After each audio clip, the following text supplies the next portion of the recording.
To Helen, Allison, and Kaylee, Corey is looking down on his three beautiful ladies right now. And he is cheering you on. He loves you.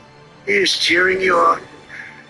Corey was taken from us much too soon, but his destiny was to leave us all with a shining example of the selfless devotion of a true American patriot. It was love like Corey's that built our country, and it's love like Corey's that is going to make our country more majestic than ever before. I believe that my life was saved that day in Butler for a very good reason. I was saved by God to make America great again. I believe that.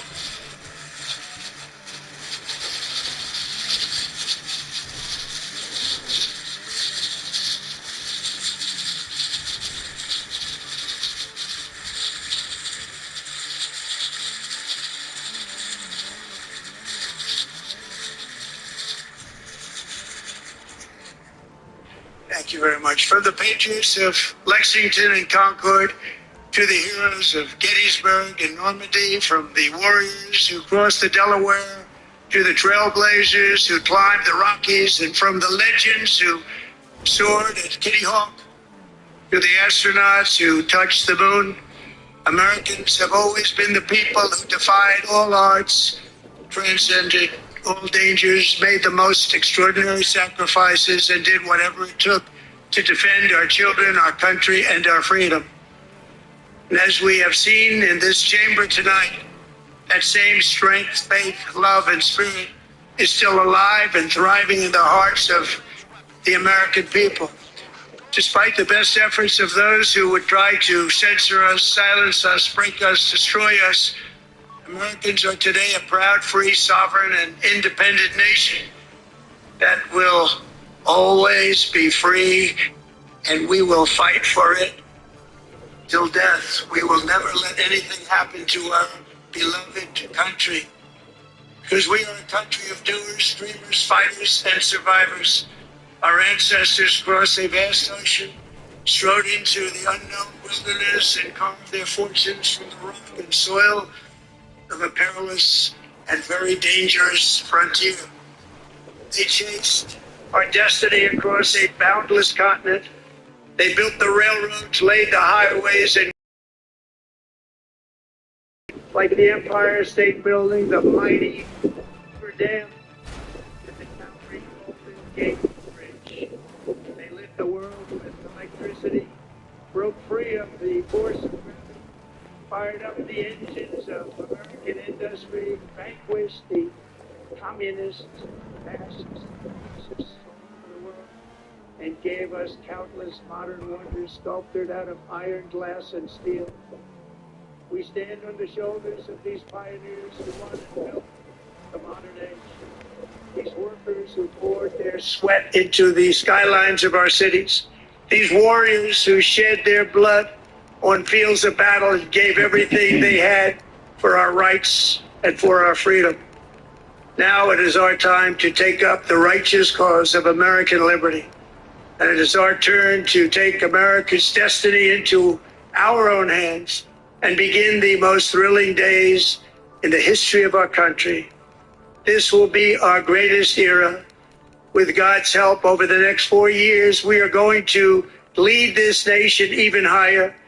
And we are going to forge the freest, most advanced, most dynamic, and most dominant civilization ever to exist on the face of this earth. We are going to create the highest quality of life, build the safest and wealthiest and healthiest and most vital communities anywhere in the world. We are going to conquer the vast frontiers of science, and we are going to lead humanity into space and plant the American flag on the planet Mars and even far beyond.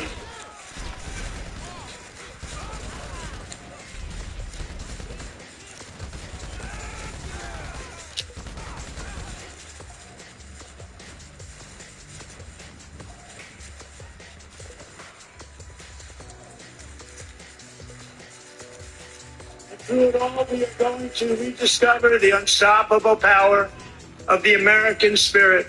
And we are going to renew unlimited promise of the American dream. Every single day we will stand up and we will fight, fight, fight for the country our citizens believe in, for the country our people deserve.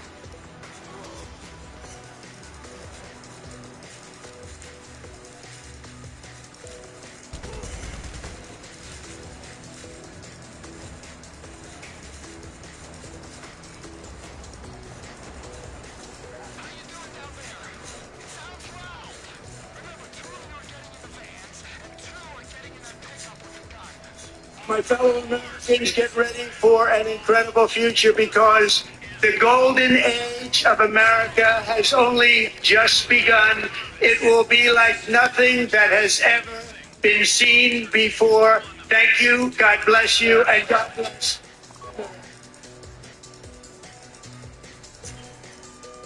President Trump wrapping up his first address to Congress since returning to power.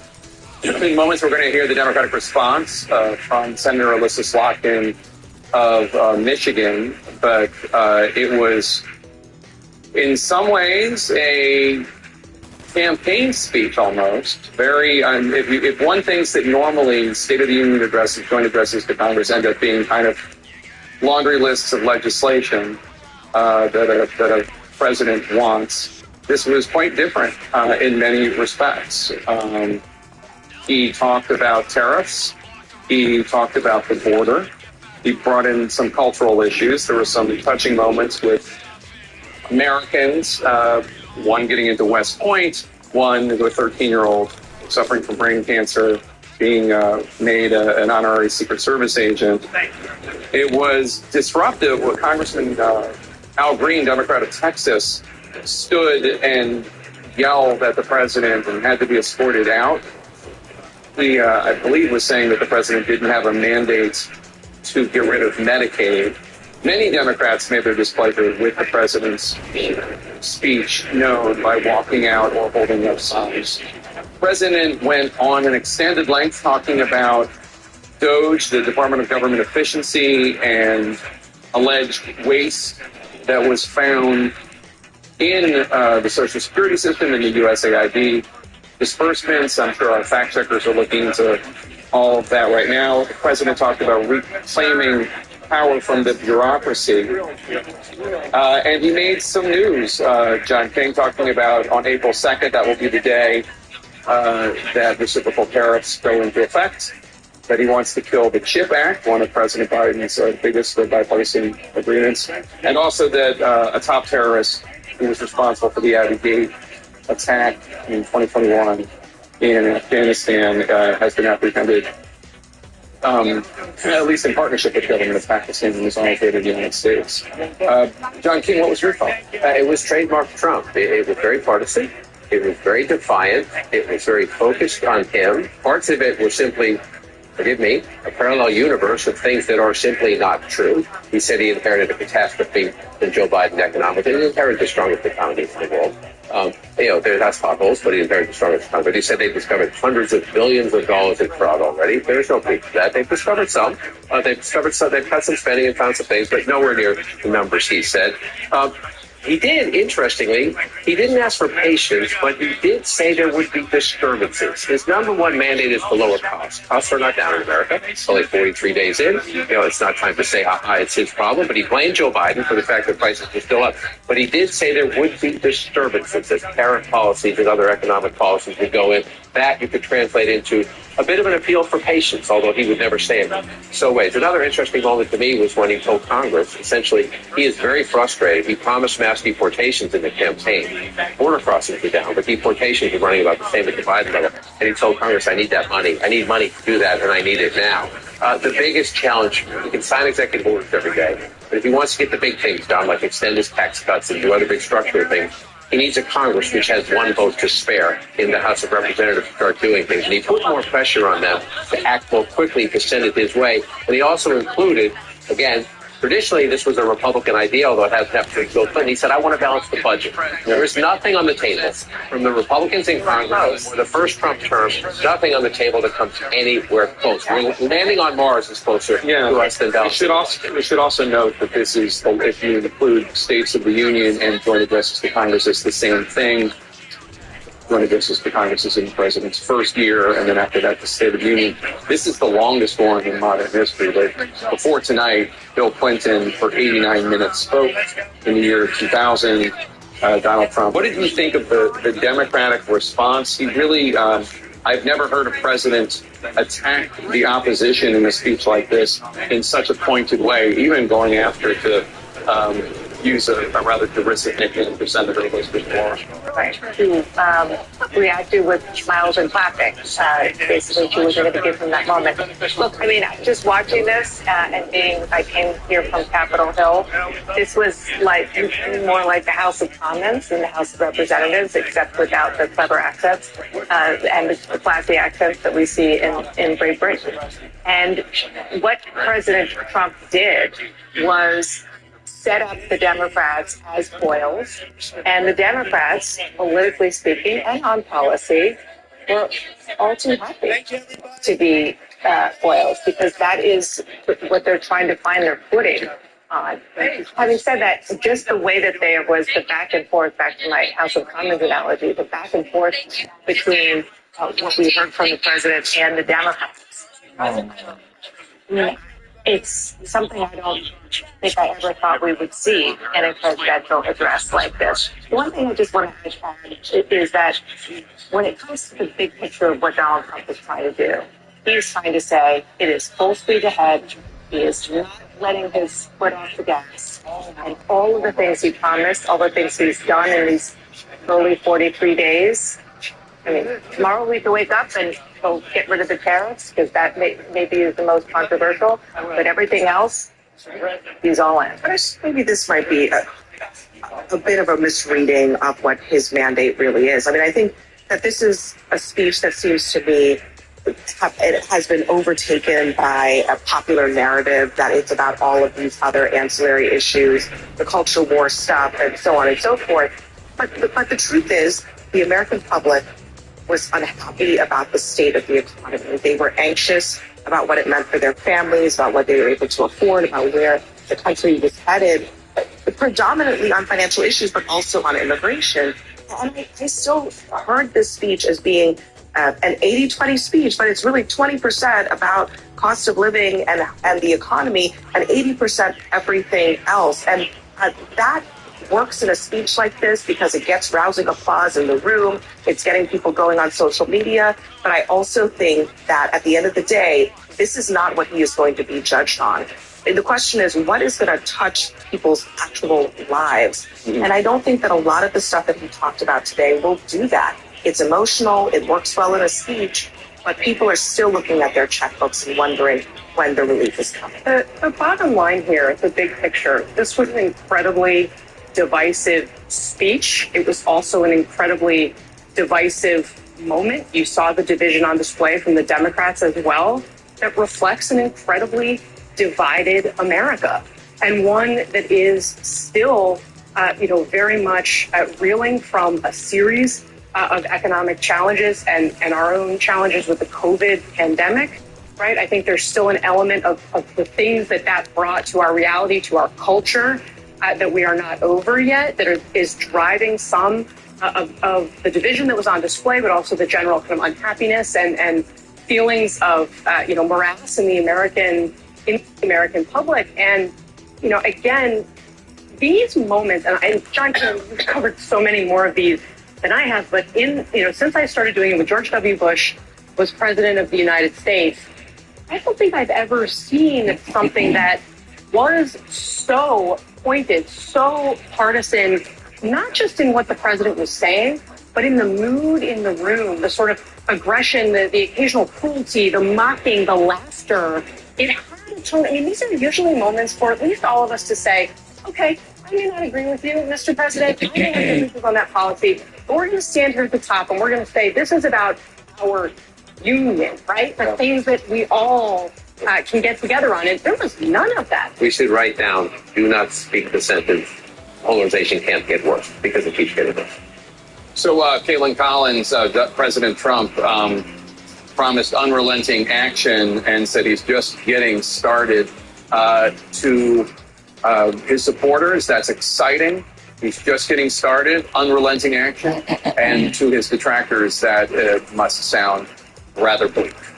Yeah, Jake, there were several moments that stood out, most notably on tariffs and what has happened. You saw Republicans standing up and applauding Trump as he was talking about the reciprocal tariffs that he wants to put in place, the tariffs that he has already put in place on Mexico and Canada. That despite the unease that we have heard from those Republicans on Capitol Hill about the president's plan and about how it's going to impact a lot of them in their home states. And Jake, I'll note one thing that really stood out to me was the president did not sound like he is going to roll back these tariffs that he just put in place on Canada and Mexico. Despite the suggestions that we've heard from some of his advisors, he sounded incredibly dug in, not on the notion of this being a negotiating tactic, which certainly some Republican senators might prefer that, and instead the president seeming to say that he is in for the long haul on this. Obviously, that would be notable. And I think one of the most striking lines from this was what he said to farmers. He said that this might be an adjustment period, and he told them to have a lot of fun and that he loved them,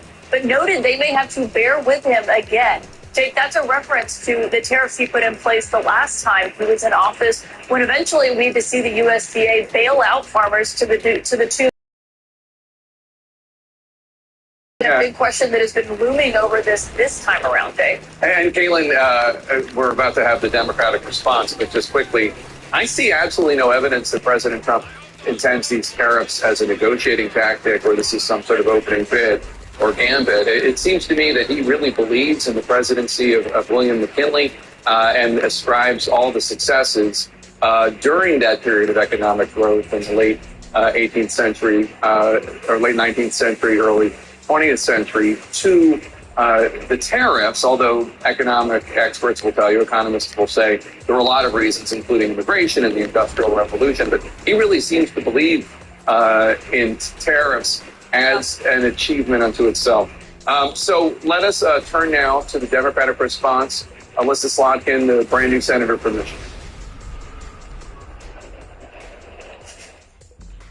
Hi, everyone. I'm Alyssa Slotkin. I'm honored to have the opportunity to speak tonight. It's late, so I promise to be a lot shorter than what you just watched. I won't take it personally if you've never heard of me. I'm the new senator from the great state of Michigan, where I grew up. I've been in public service my entire life because I happened to be in New York City on 9/11 when the Twin Towers came down. Before the smoke cleared, I knew I wanted to make a life in national security. I was recruited by the CIA and did 3 tours in Iraq alongside the military. In between, I worked at the White House under President Bush and President Obama, 2 very different leaders who both believed that America is exceptional. You can find that same sense of patriotism here in Wyandotte, Michigan, where I'm speaking from tonight. It's a working class town just south of Detroit. President Trump and I both won here in November. It might not seem like it, but plenty of places like this still exist across the United States. Places where people believe that if you work hard and play by the rules, you should do well and your kids should do better. It reminds me of how I grew up. My dad was a lifelong Republican, my mom a lifelong Democrat. But it was never a big deal because we had shared values that were bigger than any one party. We just went through another fraught election season. Americans made it clear that prices are too high and that the government needs to be more responsive to their needs. America wants change, but there's a responsible way to make change and a reckless way. And we can make that change without forgetting who we are as a country and as a democracy. So that's what I'm going to lay out tonight. Because whether you're from Wyandotte or Wichita, most Americans share 3 core beliefs: that the middle class is the engine of our country, that strong national security protects us from harm, and that our democracy, no matter how messy, is unparalleled and worth fighting for. Let's start with the economy. Michigan literally invented the middle class, the revolutionary idea that you could work at an auto plant and afford the car you were building. That's the American dream. And in order to expand and protect the middle class, we have to do a few basic things. We need to bring down the price of things we spend the most money on: groceries, housing, healthcare. We need to make more things in America with good-paying union jobs and bring our supply chains back home from places like China. We need to give American businesses the certainty they need to invest and create the jobs of the future. And we need a tax system that's fair for people who don't happen to make $1 billion. Look, the president talked a big game on the economy, but it's always important to read the fine print. So, do his plans actually help Americans get ahead? Not even close. President Trump is trying to deliver an unprecedented giveaway to his billionaire friends. He's on the hunt to find trillions of dollars to pass along to the wealthiest in America. And to do that, he's going to make you pay in every part of your life. Grocery and home prices are going up, not down, and he hasn't laid out a credible plan to deal with either of those. His tariffs on allies like Canada will raise prices on energy, lumber, and cars, and start a trade war that will hurt manufacturing and farmers. Your premiums and prescriptions will cost more because the math on his proposals doesn't work without going after your health care. Meanwhile, for those keeping score, the national debt is going up, not down. And if he's not careful, he could walk us right into a recession. And one more thing. In order to pay for his plan, he could very well come after your retirement. The Social Security, Medicare, and VA benefits you worked your whole life to earn. Bitch, where The is president it? claims he won't, but Elon Musk just called Social Security the biggest Ponzi scheme of all time. While we're on the subject of Elon Musk, is there anyone in America who is comfortable with him and his gang of 20-year-olds using their own computer servers to poke through your tax returns, your health information, and your bank accounts? No oversight, no protections against cyber attack, no guardrails on what they do with your private data. We need a more efficient government. You want to cut waste? I'll help you do it. But change doesn't need to be chaotic or make us less safe. The mindless firing of people who work to protect our nuclear weapons, keep our planes from crashing, and conduct the research that finds the cure for cancer, only to rehire them 2 days later? No CEO in America could do that without being summarily fired. Okay, so we've talked about economic security. How about national security? Let's start with the border. As someone who spent my whole career protecting our homeland, every country deserves to know who and what is coming across its border. Period. Democrats and Republicans should all be for that. But securing the border without actually fixing our broken immigration system is dealing with the symptom and not the disease. America is a nation of immigrants. We need a functional system keyed to the needs of our economy that allows vetted people to come and work here legally. So I look forward to the president's plan on that. Because here's the thing. Today's world is deeply interconnected. Migration, cyber threats, AI, environmental destruction, terrorism. One nation cannot face these issues alone. We need friends in all corners, and our safety depends on it. President Trump loves to say peace through strength. That's actually a line he stole from Ronald Reagan. But let me tell you, after the spectacle that just took place in the Oval Office last week, Reagan must be rolling in his grave. We all want an end to the war in Ukraine, but Reagan understood that true strength required America to combine our military and economic might with moral clarity. And that scene in the Oval Office wasn't just a bad episode of reality TV.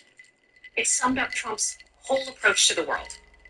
He believes in cozying up to dictators like Vladimir Putin and kicking our friends like the Canadians in the teeth.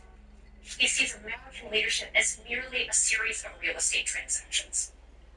As a Cold War kid, I'm thankful it was Reagan and not Trump in office in the 1980s. Trump would have lost us the Cold War. Donald Trump's actions suggest that in his heart, he doesn't believe we're an exceptional nation. He clearly doesn't think we should lead the world.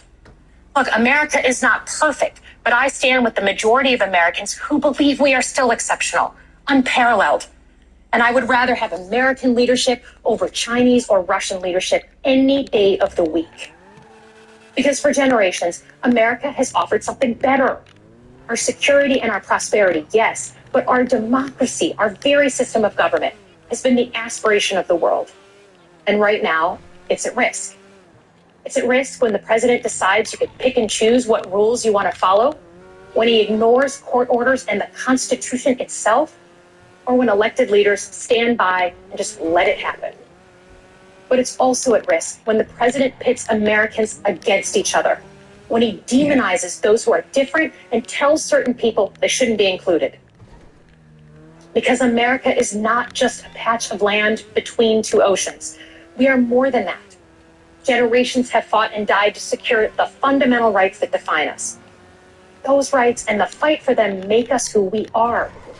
We're a nation of strivers, risk takers, innovators, and we are never satisfied. That is America's superpower. And look, I've lived and worked in many countries. I've seen democracies flicker out. I've seen what life is like when a government is rigged. You can't open a business without paying off a corrupt official. You can't criticize the guys in charge without getting a knock at the door in the middle of the night. So as much as we need to make our government more responsive to our lives today, don't for one moment fool yourself that democracy isn't precious and worth saving. But how do we actually do that? I know a lot of you have been asking that question. First, don't tune out. It's easy to be exhausted, but America needs you now more than ever. If previous generations had not fought for this democracy, where would we be today? Second, hold your elected officials, including me, accountable. Watch how they're voting. Go to town halls and demand they take action. That's as American as apple pie. Third, organize. Pick just one issue you're passionate about and engage. And doom scrolling doesn't count. Join a group that cares about your issue and act. And if you can't find one, start one. Some of the most important movements in our history have come from the bottom up. In closing, we all know that our country is going through something right now. We're not sure what the next day is going to hold, let alone the next decade. But this isn't the first time we've experienced significant and tumultuous change as a country. I'm a student of history, and we've gone through periods of political instability before. And ultimately, we've chosen to keep changing this country for the better. But every single time, we've only gotten through those moments because of two things: engaged citizens and principled leaders. Engaged citizens who do a little bit more than they're used to doing to fight for the things that they care about, and principled leaders who are ready to receive the ball and do something about it. So thank you tonight for caring about your country. Just by watching, you qualify as engaged citizens. And I promise that I and my fellow Democrats will do everything in our power to be the principled leaders that you deserve. Good night, everyone. Melissa Slotkin, just elected Democratic Senator from Michigan. As she pointed out, David Axelrod, one of the first things she said, she was in a place that both she and Trump won. Yes, and you can see why she won, because she speaks to those middle-class economic concerns. She speaks in an idiom and in values that I think a lot of people share in this country. Honestly, this is the most thankless speech you can give in politics. And very few people do it well. I think she did it well, and she did it at a time when Democrats are sort of searching for what the right message should be. She spoke with clarity in ways that I think people across the political spectrum can relate to. And by the way, her invocation of Reagan in the context of national security, I thought was very, very deft. So I think she did very well. We'll get back to the other speech, I'm sure. Yeah, I mean, she was, and that was very watchable.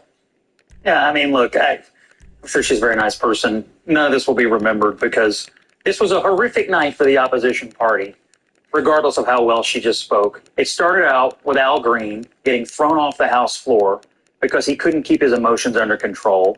Then they had the ridiculous paddles, which now social media is roasting. That you said false on one side.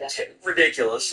And then finally, and maybe most terribly, the Democrats who couldn't find it in their heart to stand for objectively good things, including the 95-year-old mother of Mark Fogel and Mark, who got rescued from a Russian prison, and they couldn't even stand up for that. I thought Democrats came into this speech lost and defeated by Donald Trump, and today it looks to me like they're even more lost and even more defeated than when this speech started. Well, there was a clear juxtaposition. So I thought Alyssa Slotkin knocked it out of the park. It makes sense that they chose her, but she laid out a winning messaging playbook for Democrats that I suspect they're going to summarily ignore. What we saw, the theatrics tonight in the chamber, are not being well received. And as we saw recently at the DNC candidate forum, it didn't sound like that. It didn't sound like pocketbook issues. It didn't sound like, say, my neighbors might support Trump, but that doesn't mean you're a bad person. They continually elevate people who are leaning, as Republicans have, but into the name calling, into the demonizing and filing articles of impeachment a few weeks in. If Democrats talk like Alyssa Slotkin, they're going to maybe they'll say that. No, Certainly, people don't. So just 1 second. Certainly, people who don't like name calling would have gravitated to the president's speech tonight. Yeah, I just think that what world are we living in right now? Like, Donald Trump just gave a campaign speech in the joint address. It was not a unifying speech. And I don't really think that a lot of people want that version of what Alyssa Slotkin just gave. Oh, really? I think we're past that in our country. I don't know if I like it or not. Maybe we could. She started her telling her personal story working for a Democrat and a Republican, growing up in a household with a Democrat and a Republican, winning a district. Know that from Donald Trump's speech tonight. He's not talking Democrat and Republican. I'm not going to say what the Democrats did with tonight was, it didn't feel like a cohesive strategy, walking out, staying in, paddles, whatever. Yeah. That is not how you land the plane. But I do think she laid out the issues that are important to people, and she told people what to do. I don't think this problem, honestly, in the Democratic Party is going to be solved in Washington, D.C. It's going to be solved in the middle of the country, in the South, where people are going to organize together and tell the party what they want and the direction they want to go. Let's bring in Doug Brinkley into our conversation, presidential historian. Doug, it is an impressive, it's just in the length of the speech that we just watched from the president. Now we, of course, just saw the Democratic rebuttal from Senator Slotkin. But it was also the disarray among the Democratic response. And how impressive was this moment that we just sat through? Anybody who sat through and watched the entire thing? I think President Trump did what he needed to do. But as Senator Slotkin pointed out, the economic issues weren't really talked about. I mean, the big concern right now is Medicaid and Medicare, Social Security, what Trump's going to do. The fact that Wall Street is just diving right now. If he refuses to budge on these tariffs, the chance of the matter is you're going to start losing momentum. But Trump seemed relaxed. He had I think, a better night than the Democrats. They were like, I guess everybody left to their own. I mean, Senator Wyden made right to stay and are going to do town halls. However, Slotkin pulled a rabbit out of her hat. That was a very brilliant, relaxed response. And Andy Bashir and her should be the voices, I think, coming from the heartland of America. And I think Donald Trump left farmers from the speech a little bit out of it in a way that he needed to address them as a group in a more upbeat way instead of saying suffer some more pain, it'll be slow. Well, spending in pounds of things, but nowhere near the numbers he said. He did, interestingly, he didn't ask for patience, but he did say there would be disturbances. His number one mandate is to lower costs. Costs are not down in America. It's only 43 days in. It's not time to say how high it's his problem, but he blamed Joe Biden for the fact that prices were still up. But he did say there would be disturbances as tariff policies and other economic policies would go in. That you could translate into a bit of an appeal for patience, although he would never say it so ways. Another interesting moment to me was when he told Congress, essentially, he is very frustrated. He promised mass deportations in the campaign. Border crossings are down, but deportations are running about the same at the Biden level. And he told Congress, I need that money. I need money to do that, and I need it now. The biggest challenge, he can sign executive orders every day, but if he wants to get the big things done, like extend his tax cuts and do other big structural things, he needs a Congress which has one vote to spare in the House of Representatives to start doing things. And he put more pressure on them to act more quickly to send it his way. And he also included, again, traditionally this was a Republican idea, although it has happened to Bill Clinton. He said, I want to balance the budget. There was nothing on the table from the Republicans in Congress or the first Trump term, nothing on the table that comes anywhere close. We're landing on Mars is closer to us than balancing. We should also note that this is, if you include states of the Union and joint addresses to Congress, it's the same thing.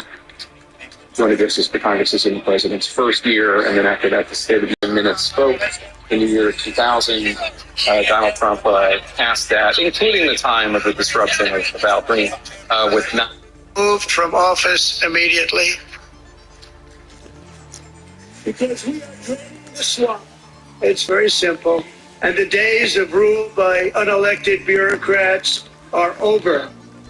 Yeah, I didn't see Elon Musk standing and cheering for that. Listen, I think that I think that the president met his probably many of his political imperatives. He touched all the hot buttons that he touched during the campaign, and particularly on, anybody can get a cheer by saying, I want to cut government bureaucracy, I want to cut waste, fraud, and abuse. It's when you get into the details of what you're cutting that it gets stickier. And certainly there's a strong feeling in this country about immigration and the border, and I thought he leaned into that. So the social hot buttons, I said earlier, there's no doubt that, it scores noise. Scott calls that common sense, and I'm sure he scored with that. But the biggest single issue facing people in their lives is the economy. And what we've seen is that still 75% of the people think the economy is fair or poor. Consumer confidence has taken a dive in the last few weeks. The things that he's doing with the tariffs aren't going to help. And the question is, you can't spend some of these social issues at the supermarket. You can't spend them at the gas station. You can't pay your mortgage with them or your rent. And at some point, you got to stop blaming Joe Biden, and you're going to be accountable. And, he must have met Biden a dozen times in his speech. X, I love you. You guys were blaming George W. Bush in year 8. Something, Scott, we learned something from that. We learned something from that. He's been in office for 40-something days. I am hearing a lot of cope. These social issues, you know why he talks about them?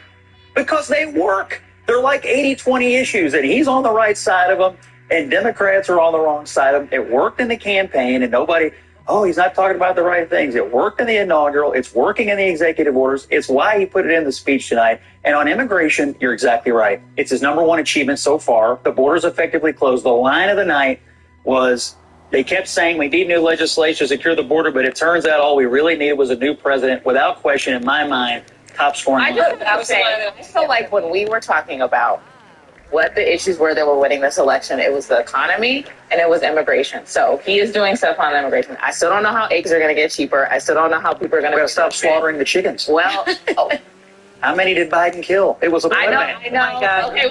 Total bloodbath. How about this? I still don't know how milk is getting cheaper. I still don't know how are we killing the cows? No, he's not doing stuff to bring the prices down. In fact, it feels like prices are going up. I agree. He's only been in office for 40 days, but you at least want things to stay the same, not get worse in the economy. And it doesn't feel like that. You're not going to be able to make that claim in 4 months. If prices go down, say I'm wrong. And we should say, just one second. We should note that I agree with you. 40 days is 40 days.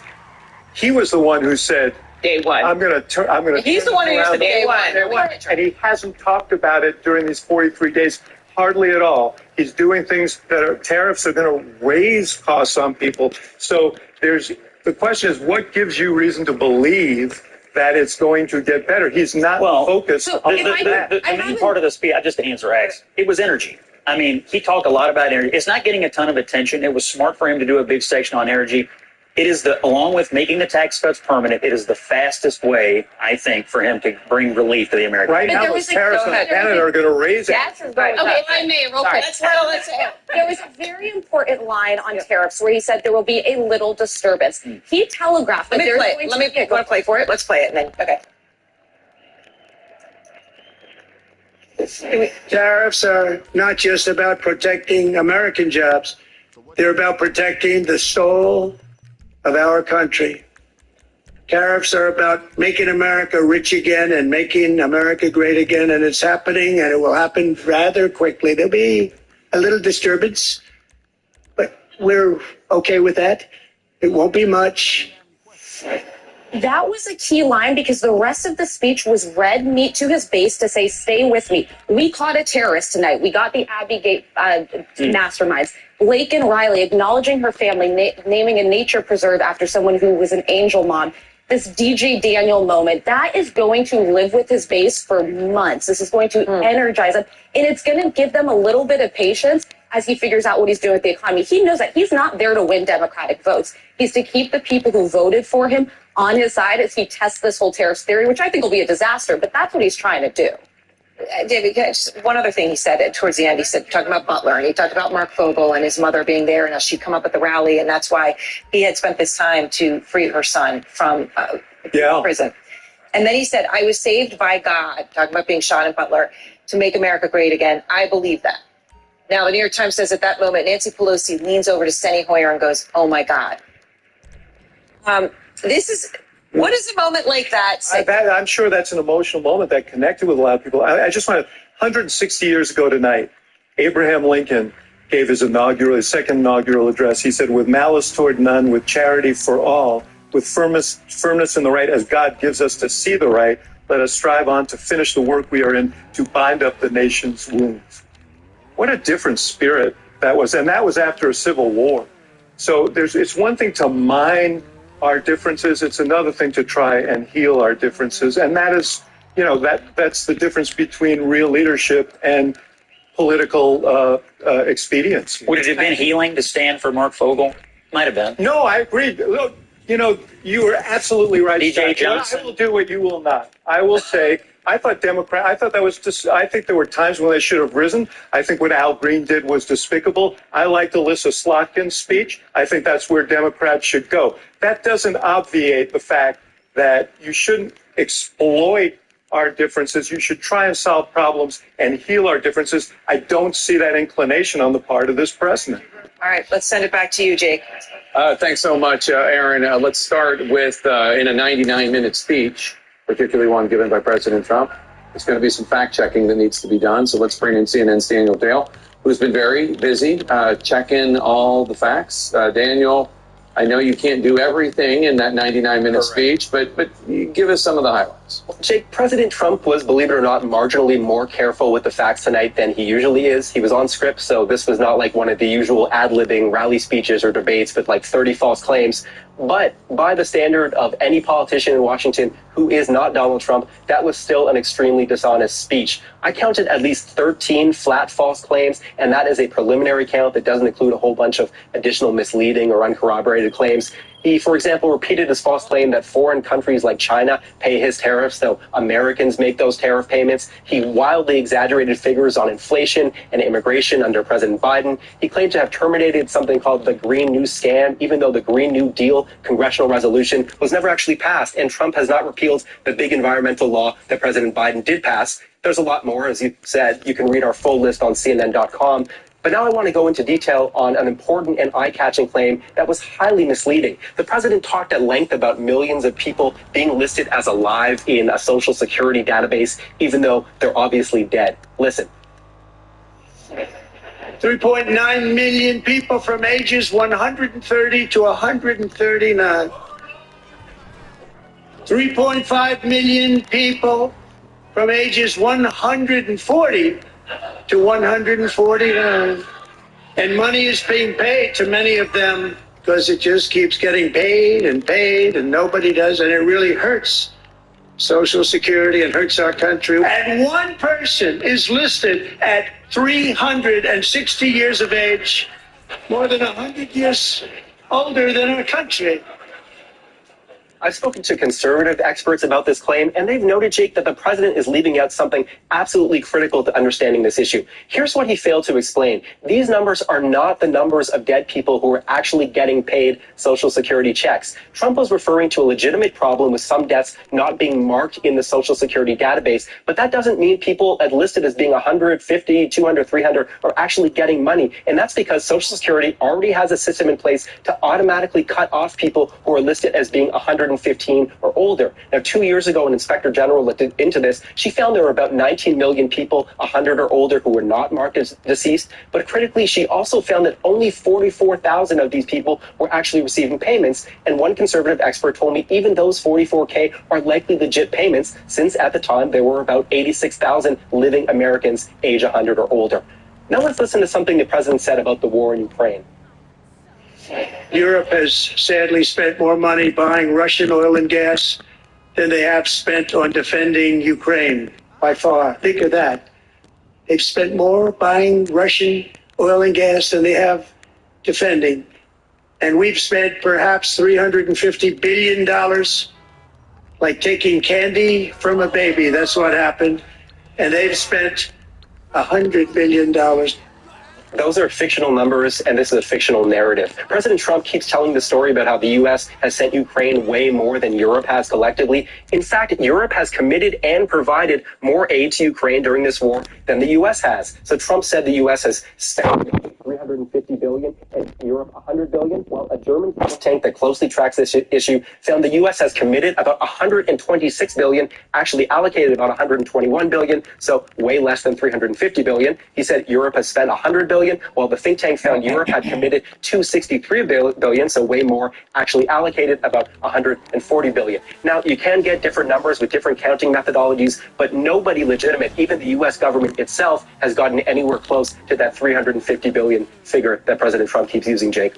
Very, very interesting. One thing, though, that you didn't correct there that President Trump suggested, I did see a study from a European think tank that did suggest that Europeans do buy, or at least last year bought, more Russian oil and gas in terms of the cost than they provided aid to Ukraine. That part of it, fair, I think is fair, but you weren't taking issue with that. But that is an interesting thing for viewers to know. Thank you, Daniel Dale. Excellent work as always. Our focus group of Pennsylvania voters watched President Trump's speech live. In moments, they're going to join us live with their reactions. What did the real people out there think? Vox Populi from Bucks County in the great Commonwealth of Pennsylvania. Stay with us.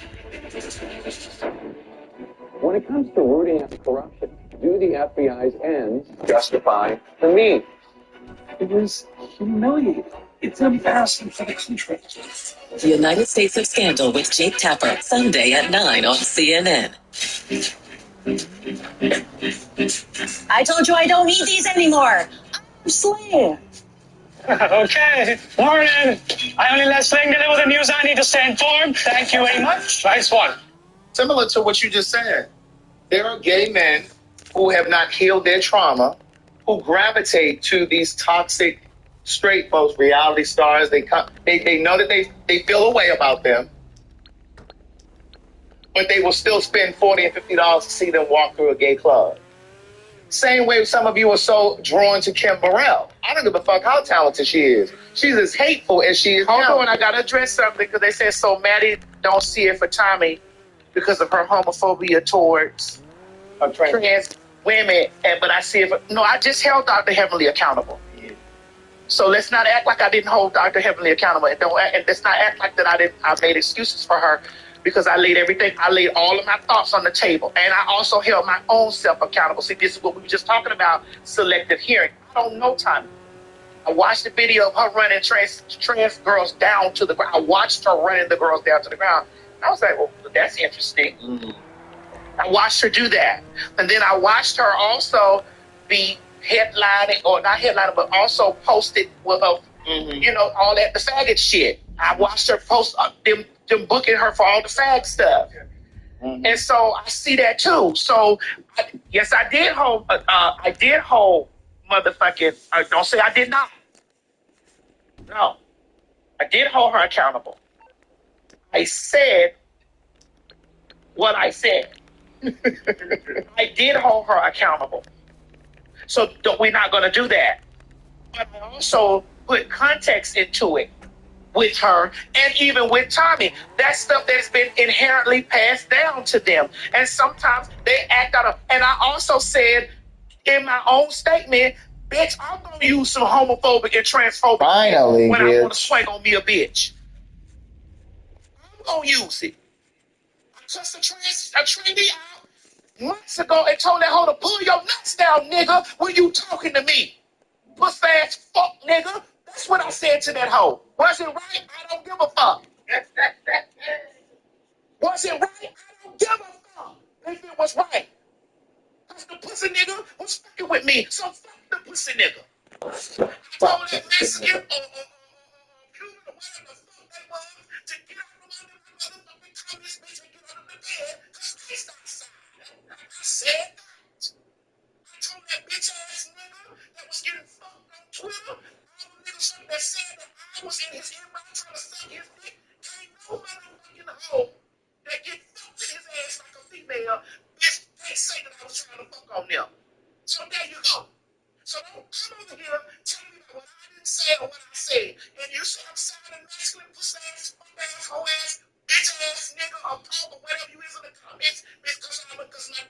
me out right now. It's a bunch of me in here, bitch.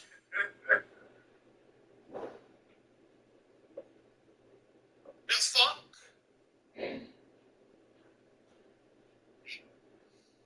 You say, well, that's why the hip list is well, shit. Hey. Hey. Hey.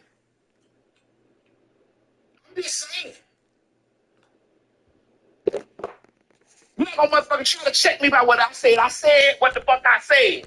And yes, I do feel that that was some homophobic or transphobic shit that has been passed through the cycle. I said that. Do I think that she is? No. I don't think that she totally is, or she totally means it in that retrospect, because she hasn't said out of her mouth, I don't like gays, I don't like trans. That other girl who I said, that Tommy person, I watched her say, I don't like the bitches that put on whole clothes. I don't like them. And turned to the man and said, but I enjoy you.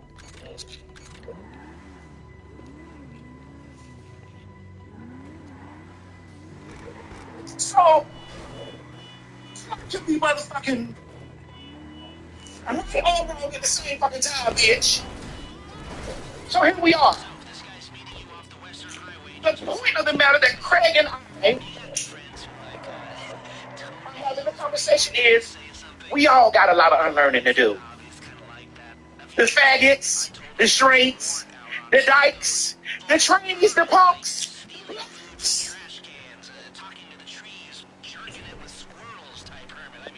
You want to hold me accountable for something, Craig? Come on. No, I mean, I made my point. And so did I. I think, but I do think that it is important for us, if we're friends with these people, I think it is important for us to stand tall and to correct them when they need to. Well, I was going to call her, but I said that out because I was like, well, she got to get this. Yeah. Because she said it. Said that out. I said, well, she got to get it because she said this. She got to let the people, because I was going to call her, but I was like, no, she got to get it. You said it, you got to eat that. So you gotta eat that. That's what you said. The people perceive how you feel. You said you gotta eat that. Whether you meant for it to come, and then when you watch our show back, and you said, because I'm sitting here like, oh well, you know what? No poem didn't come for her. So where did that come from? Right. And then Doniva said, what was Doniva? Yeah, you got Doniva's thing, Mo.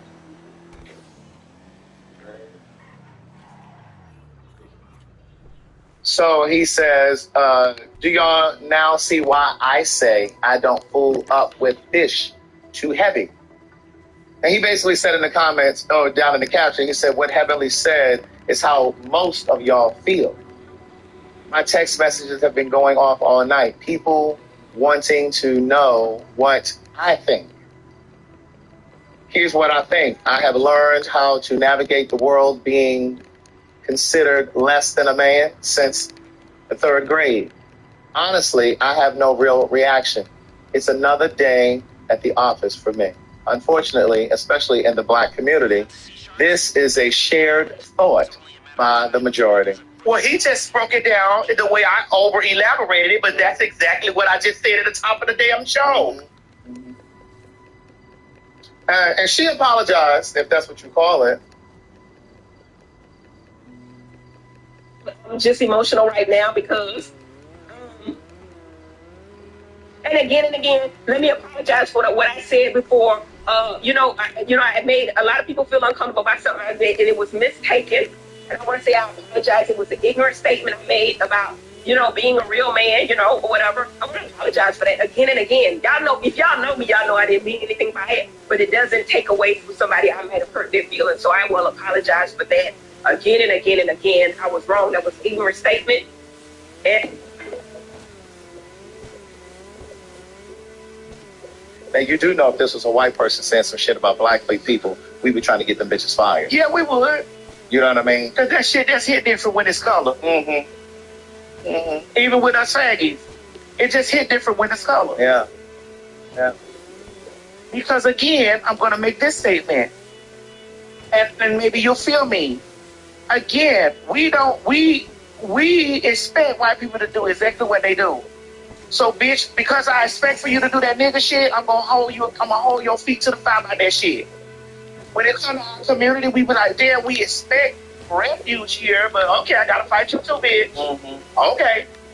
But we gonna go at that with more vitriol because they have again, I can never be racist, bitch, because I don't hold the power in the systems to be racist, bitch. Bigoted, mate. Racist, never. I'm black. Let me tell you something, bitch. Joe, TJ, whoever the fuck you are.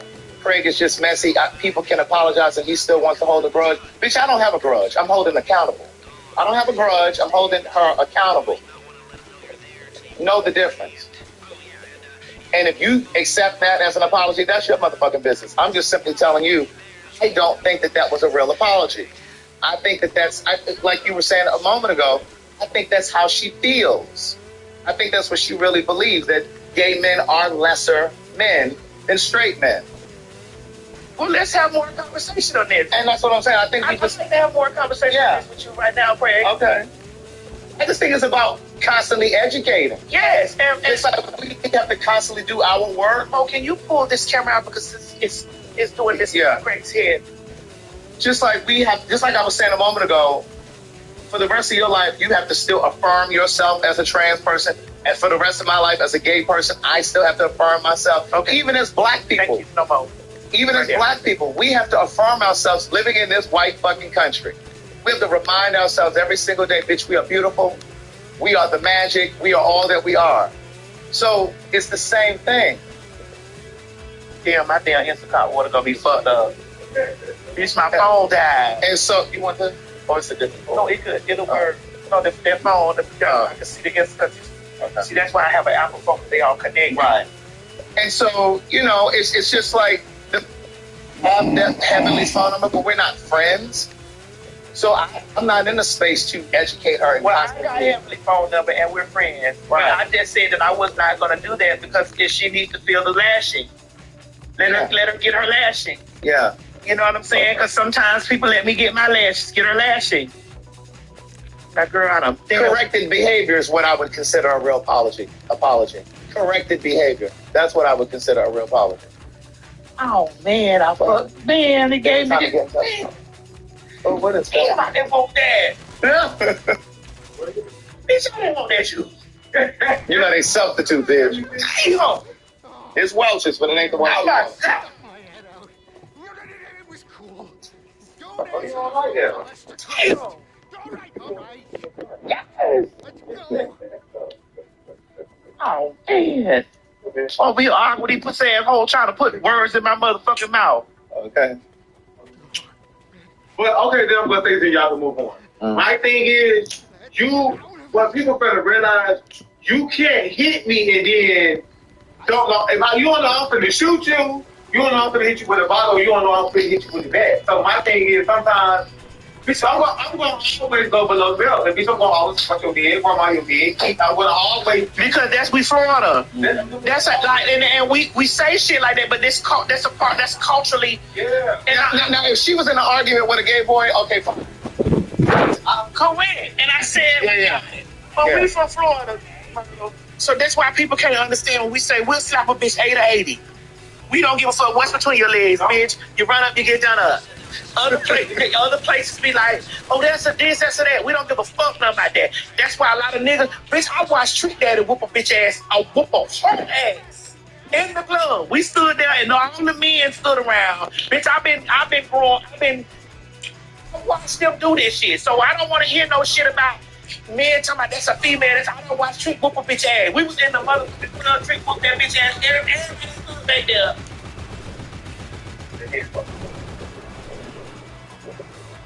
And watch Trick whoop that bitch ass. And it ain't been one time or twice. It's been a few times. So were those men that stood there and watched him beat this woman up, were they bitch niggas? Yeah. Heavenly? I don't know. So that goes back to my point earlier. A lot of times straight men will stand there and watch a woman get her ass whipped. And it's usually a trans girl or a gay boy who will intercede. I won't get into that. No, I'm not right. I won't get it. I won't get into that. You know why we'll get into it? You know why we'll get into it? Because one of them costs and drove the necessities of life out of reach for millions and millions of Americans. It never had anything like it. We suffered the worst inflation in 48 years, but perhaps even in the history of our country. They're not sure. As president, I'm fighting every day to reverse this damage and make America affordable again. Welcome back to CNN special coverage of President Donald Trump's first address to Congress since returning to power. Trump blaming Biden there for current economic challenges while going on to admit that Americans could feel a little disturbance in his terms over his new tariffs and the price increases that might follow. Let's bring in CNN's Phil Mattingly in our newsroom now. And Phil, when it comes to the economy, did Americans get a clear answer, do you think, on what that potential impact of these tariffs will look like? You know, Jake, what's most interesting, when you listen to President Trump's advisors, they acknowledge that when it came to the campaign, well, there were a number of issues the president loved to talk about.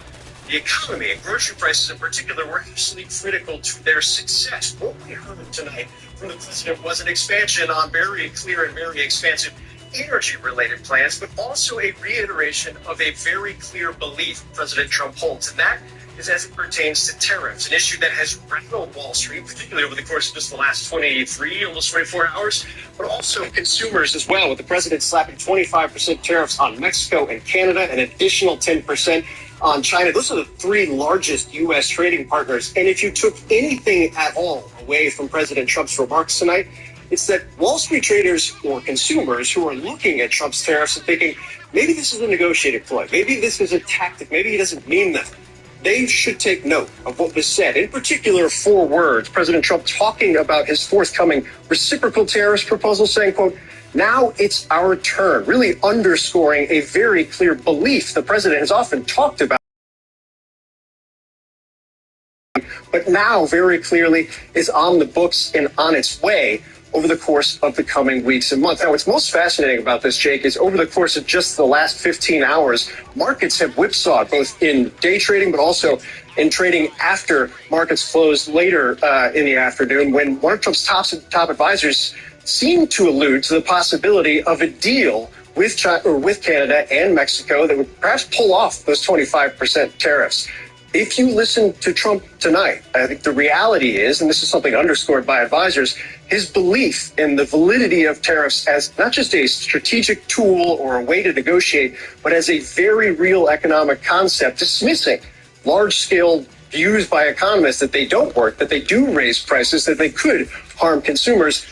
That was underscored tonight. Trump at one point saying that he believes tariffs are, quote, protecting the soul of our country. Jake, it's not just these tariffs that we saw over the course of the last 24 hours, the largest, most unprecedented in terms of scale that we've seen in decades. It's tariffs that are coming on April 2nd. The president making clear those reciprocal tariffs, they're coming, and they will be worldwide, Jake.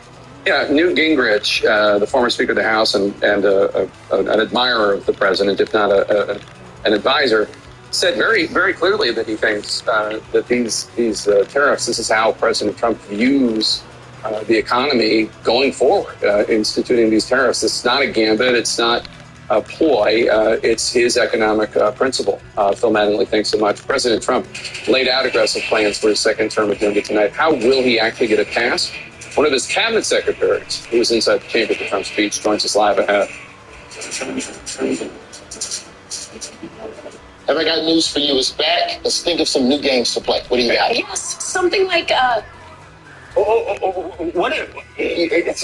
Keep playing the same games.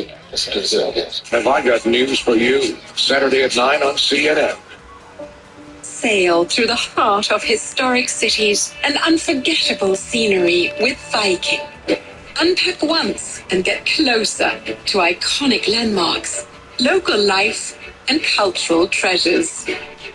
Because when you experience Europe on a Viking longship, you'll spend less time getting there and more time being there. Viking, exploring the world in comfort. We've been telling clients it's nearly impossible to sell a home in winter. Not true. I just help them sell directly to Open Door. It's hassle-free. Wait, this isn't going on the internet, is it? Oh, it's true. Open Door makes selling easy in any season. fast signs. Create factory-grade digital solutions to perfect your process.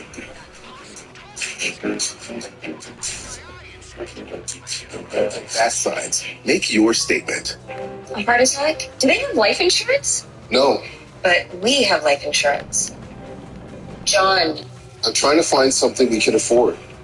Fortunately, in only a few minutes, SelectQuote found John a $500,000 policy for only $29 a month. And his wife Ann a $500,000 policy for only $21 a month. Go to SelectQuote.com now and get the insurance your family needs At a price you can afford. SelectQuote. We shop, you save. Thinking of updating my kitchen? Yeah? Yes. This year, we are finally updating our kitchen, doing subway tile with an ivory or eggshell. Cream, maybe bone. Don't get me started on quartz. Big island. You've heard of a waterfall count? For everyone who talks about doing that thing, Over there, but never does that sweet thing, little breakfast note. Chase has financial You guidance. can start saving to make this happen. Really? Really? Really. At home or in You person. could also check out a Chase Money Skills workshop. That's guidance from Chase. Make more of what's yours. 7 million U.S. businesses rely on TikTok to compete. Within a week of posting, I had over $25,000 in sales. I don't have $1 million to put towards marketing or anything. TikTok was the way. And it saved my company. We had a video do really good this week. Sales were 29%. 80% of my business right now is from TikTok. Small businesses thrive on TikTok. TikTok brings in so much foot traffic. I need TikTok to keep growing. We have so much more work to do. Quality healthcare shouldn't take up all your time. Hims offers access to doctor-trusted treatments for hair loss, ED, and weight loss 100% online. Answer a few questions about your health history to connect with a licensed provider in hours, not weeks. You can get personalized treatment, 24/7 support, and medication delivered directly. No need for insurance or appointments. Get the care you need and get back to your day. Expert care 100% online. Get started today at hims.com. Texas was not seeing how to make the most of your money. They called me a bum. So I was like, hey, you got it. You got it. You got it. You got it, mama. Ain't no ifs, ands, or no buts about it. Hey, you over there. That's blowing the hell. You keep working your dairy here. Bitch, you got it. Shit. I just was a punk 5 seconds ago, bitch. You got it. Shit, I ain't got nothing to do with that. Shit. So, I know, Tam, you saying Florida can't be the explanation for everything, but you gotta understand culturally, things are culturally. Just like at the last show, we had big arguments, and that's why y'all gotta get y'all tickets, because a lot of shit be going down at the live motherfucking show. At the live show, we had a big R. Kelly debacle. At the last show, this last the girls was in there about to twirl about that R. Kelly shit, because a lot of women were saying, bitch, at the age of 13 or 14, I had a dope dealer boyfriend. Don't answer the phone to let the crash. No. All right. Let's go. It'd be so much stuff going on in these conversations. It's just culturally, things be in the culture, and that's why people don't see nothing wrong with the bullshit. Just like when motherfucking Tia told us, when motherfucking I came to the motherfucking house, we stick to my $100. Here you go, man. It was 3. Oh, it's 3. It was 300. Hey, no. And many times after that, she was the one who told. He at 16. So we were having this conversation. These were conversations that we had. You feel me? And everybody want to get me the more police.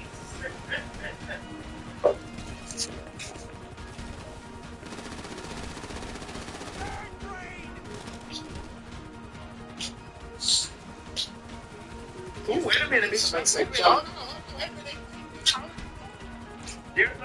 try to get mad. It is what it is. I'm not saying it was right, but it was what it was. I had a dope girlfriend at 17. But the girl, they was, I mean, the people was in there. It was this. I was like, hey, come over here, sit down. Oh, yeah, sit down. Because G's only here to protect me.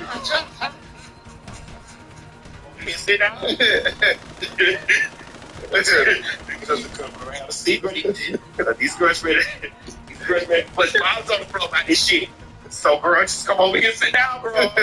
You run around with the microphone, you slide up there with the mic. I'm over here like this. Come over here. Girl, shit out here. Right. Shit. Oh, God. We're coming to Detroit in June. We haven't got a date yet. But it's in June. We don't want to tell you the place yet, so y'all don't be bombarding them with stuff. But we have a place. We just got to get our contract. We got to sign the contract, and then in June we will see y'all in Detroit. In Detroit. As a member of President Trump's cabinet, the Interior Secretary Doug Burgum, you're joining me. What was that moment like when Congressman Al Green of Texas was kicked out of the chamber by House? Hugh Gavel gave him a chance to sit down again, gave him a second chance to sit down again, kept on yelling and said, hey, time to go. I mean, America was here to hear the president, and it was handled quickly and swiftly. And the president delivered his remarks, and he really doubled down on tariffs and talking about why he is choosing this. It sounded a lot more than a negotiating tactic, as some Senate Republicans may be hopeful that it is. Is that how the president is viewing this? And should we expect him to continue to move forward with this and not just use it as a negotiating tool? Well, I think the fact that he's been very clear that these are reciprocal tariffs, that is a negotiating tool, because we'll have some countries, and many have, I mean, in aggregate across the world, the other countries tariff America more than we tariff them. Our market has been more open than they've been to us, both in a sense of a tariff and also in non-monetary restrictions, which he mentioned in his remarks. So if our market's open and theirs aren't, he just wants reciprocity. So if they say, hey, we're going to lower our tariff on America, we'll lower ours. I mean, it could also be a path where some countries may just choose, we don't want to have tariffs either way on goods coming to or from America. So it's really up to other countries. They can choose. Some aides have been suggesting that maybe these tariffs on Canada and Mexico, which obviously you know well, you were from very close, just over the border, that those could be rolled back to a degree as soon as tomorrow. Should we be expecting an announcement, and what could that look like? Well, I don't want to get ahead of anything, but I think it's been clear, and I've had an opportunity to be in some of those discussions regarding Canada and Mexico. And we should be clear, that began really about the border. It was about immigration, and it was about fentanyl. And, of course, with fentanyl killing hundreds of thousands of Americans, President Trump understood, hey, if I just put tariffs on Mexico, these cartels that are so well-funded, they're rich and they're well-organized, they're just going to start driving more fentanyl coming across the northern border. But Mexico sent some of those cartel alleged leaders to the United States, and still the president put those tariffs in place on Mexico. They were obviously hoping to stave that off. But in terms of what... That was a great start. I mean, they sent 19 of their worst cartel members, which they've never done before. And so, again, that's... Does it say that wasn't enough to stave off the tariffs? Well, I think the real thing that President Trump wants to stop Americans dying. We've had the mass invasion from the open borders, but we also had mass casualties because of all the fentanyl deaths. And fentanyl deaths have not dropped in the last couple of months since he started talking about this. Can I ask you about what he did say about, because obviously that has been an important issue, but the pain that he says farmers in the United States could feel. He said that they had to bear with him the last time, they may have to do so again. As you well know, the last time the USDA had to bail farmers out to the tune of $28 billion here in the United States. Do you think we could see that happen again? We could, but what we earned from China was more than the payments to farmers, so on a net basis, America won. In that time, I was governor. We're a huge ag state in North Dakota. We were shipping a lot of products like soybeans unprocessed to China. Since that time, when China said, we're going to buy our raw soybeans from Brazil, places like North Dakota, we've got 2 soybean crush plants that have been created. We're doing more value-added processing, turning those into biofuels.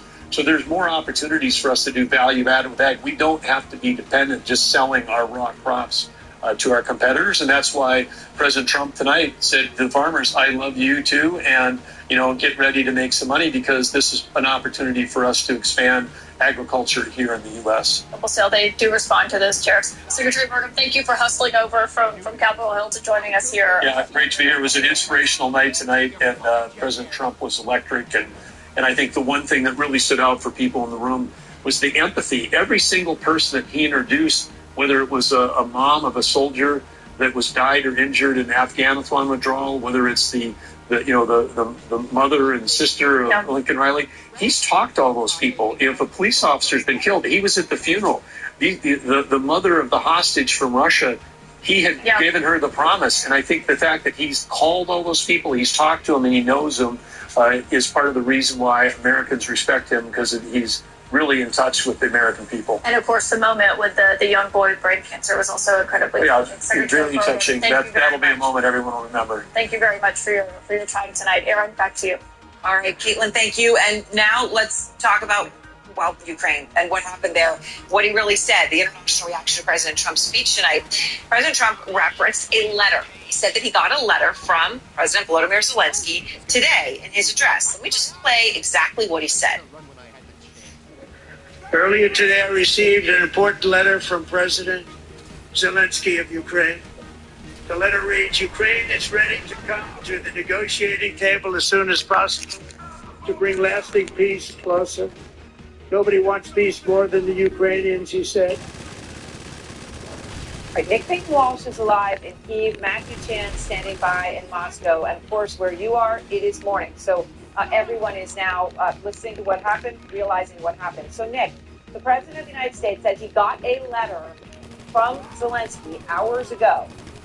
What are you learning about this letter that Trump says he received? Ultimately, we only have what he said within the letter, but it seems to echo the language we saw in a social media post from President Volodymyr Zelensky earlier today. In that post, he said he found the Oval Office incident regretful. Remember, a sort of apology was one that it seemed the demand from Trump's circle about his response to that particular instance to get the relationship back on track. Also, too, they wanted the rare earth mineral deal signed. Well, Ukraine has pretty much always been willing to do that. And they also, after they paused US aid to Ukraine just yesterday evening, they wanted a commitment for Ukraine to be ready for peace talks. Zelensky's delivered that in this particular letter. They sound very much like they want to heal the relationship, and Trump's tone does sound favourable again towards Kiev. We don't get an indication as to when the deal will be signed or if military aid will be unpaused. That's utterly key for Ukrainians here, but you can hear in the tone from both Zelensky and Trump in that key speech that things appear to be better than they were 24 hours ago. It's not hard to do that. Yes, again. Yeah, well, that's true. I suppose the bar is extremely low, but Trump made a point of saying that. And Matthew, in Moscow, I suppose the big question is that how will all of this be received there? Trump did reference it after he mentioned the letter from Zelensky. He said that, well, he's simultaneously having conversations with the Russians, but he didn't give any more detail about that. No, it was very scant on detail. In fact, given the sort of seismic shift that's been underway in American foreign policy over the course of the past 6 weeks, since President Trump was inaugurated, it was quite striking to me that more emphasis wasn't put on sort of justifying that. But President Trump obviously chose not to. He kind of skated over it, said that, look, we're in serious discussions, not just with the Ukrainians, but with the Russians as well.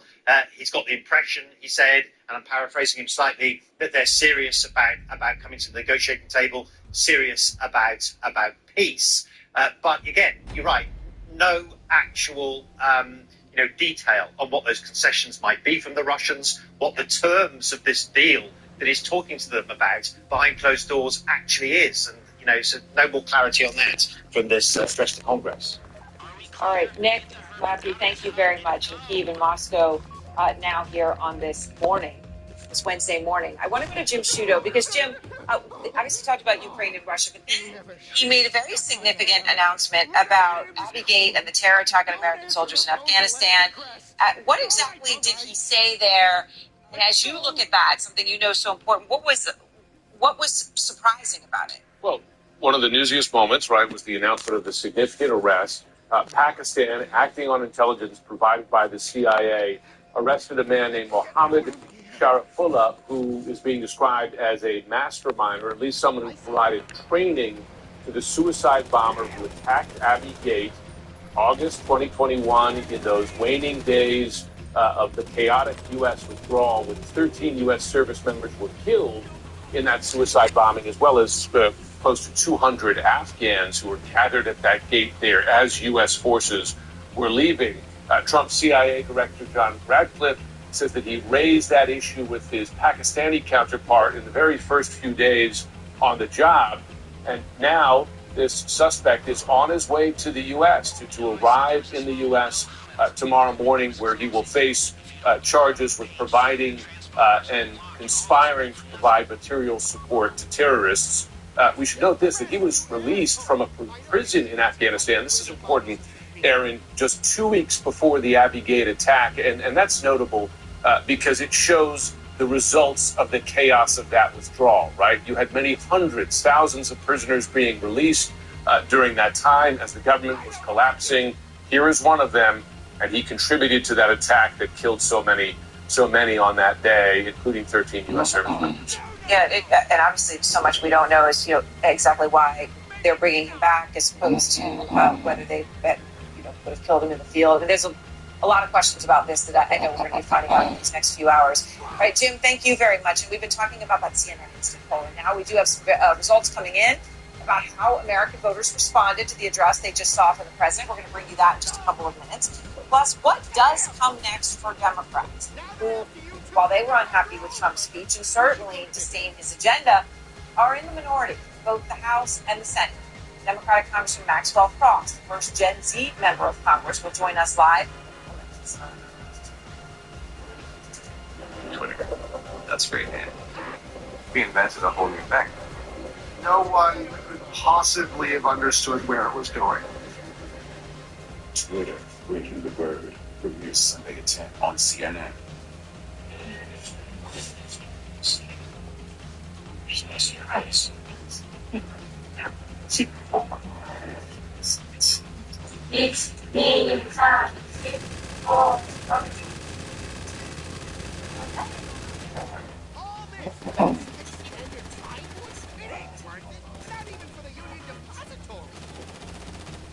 were made to chase your passions. We were made to put them in a package. This is what joint pain looks like when you keep moving with Aleve.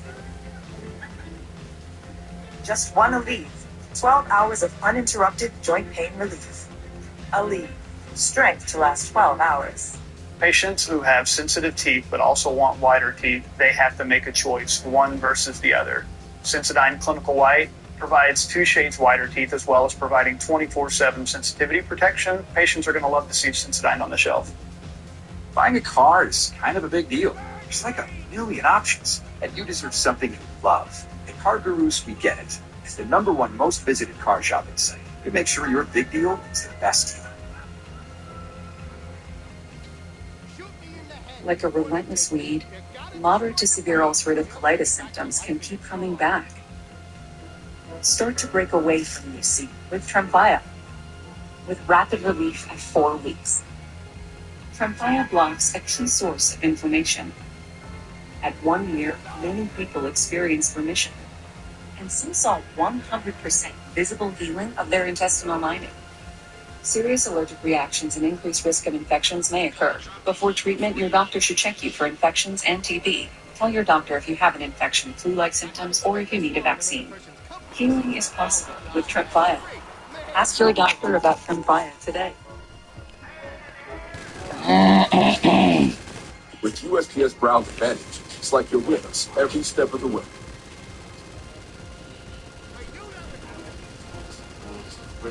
Right on time. Stay in the know. Your doctors, they're the Want the fastest working GLP-1? Perhaps Spice. Well, now offers FDA-approved weight loss injections cheaper. With results you can see faster. Lose 15% of your weight with the formula from Eli Lilly that gives not 1, but 2 hormones to curb hunger with less nausea. Weight loss faster. Confidence higher. Price cheaper. See if you qualify at ro.co/TV. You've earned us, so hold it up high. You might not be related, but you're still family. You don't just give an extra hand. You give your whole heart and a whole lot of muscle. Because it feels good. It's up to you to assist you. You are a fighter.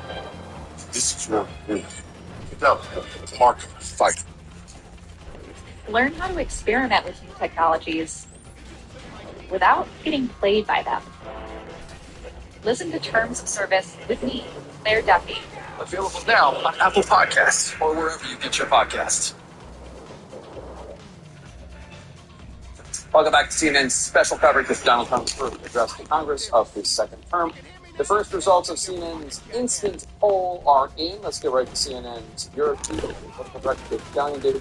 How did the voters that you snap poll feel about this week? Well, first I just want to mention that this is a poll of speech watchers, not a poll that is representative of the country overall or what an electorate and election looks like.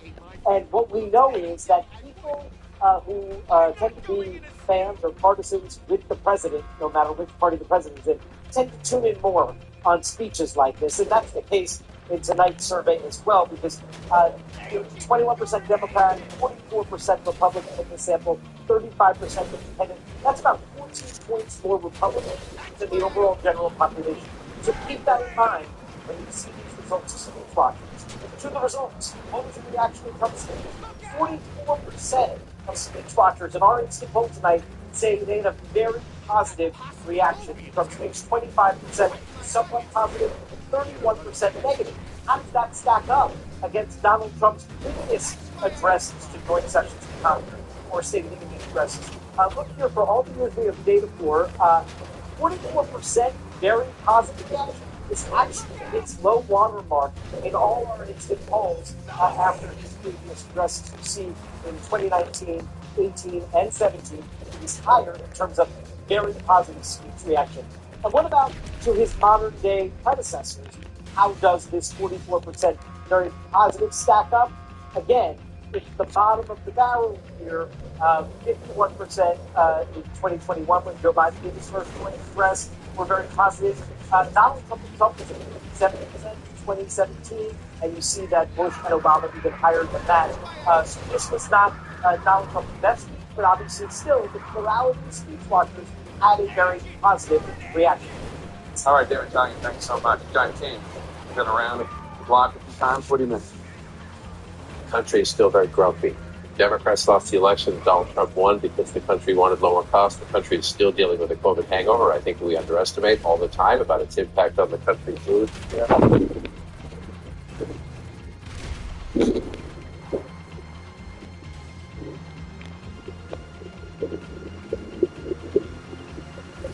Still in a grumpy mood. You see from our own polling, Republicans are happy with him. Democrats are unhappy with him. And a lot of voters in the middle are like, Mr. President, we want lower costs, fix the border, this other stuff seen Europe. You seem to be doing a whole bunch of other things to stay over here. So I would just refer to that. 43 days in, let's see where we are at 100 days, and then 200 days. But the country's cranky, just like it was in November. Casey, what do you think?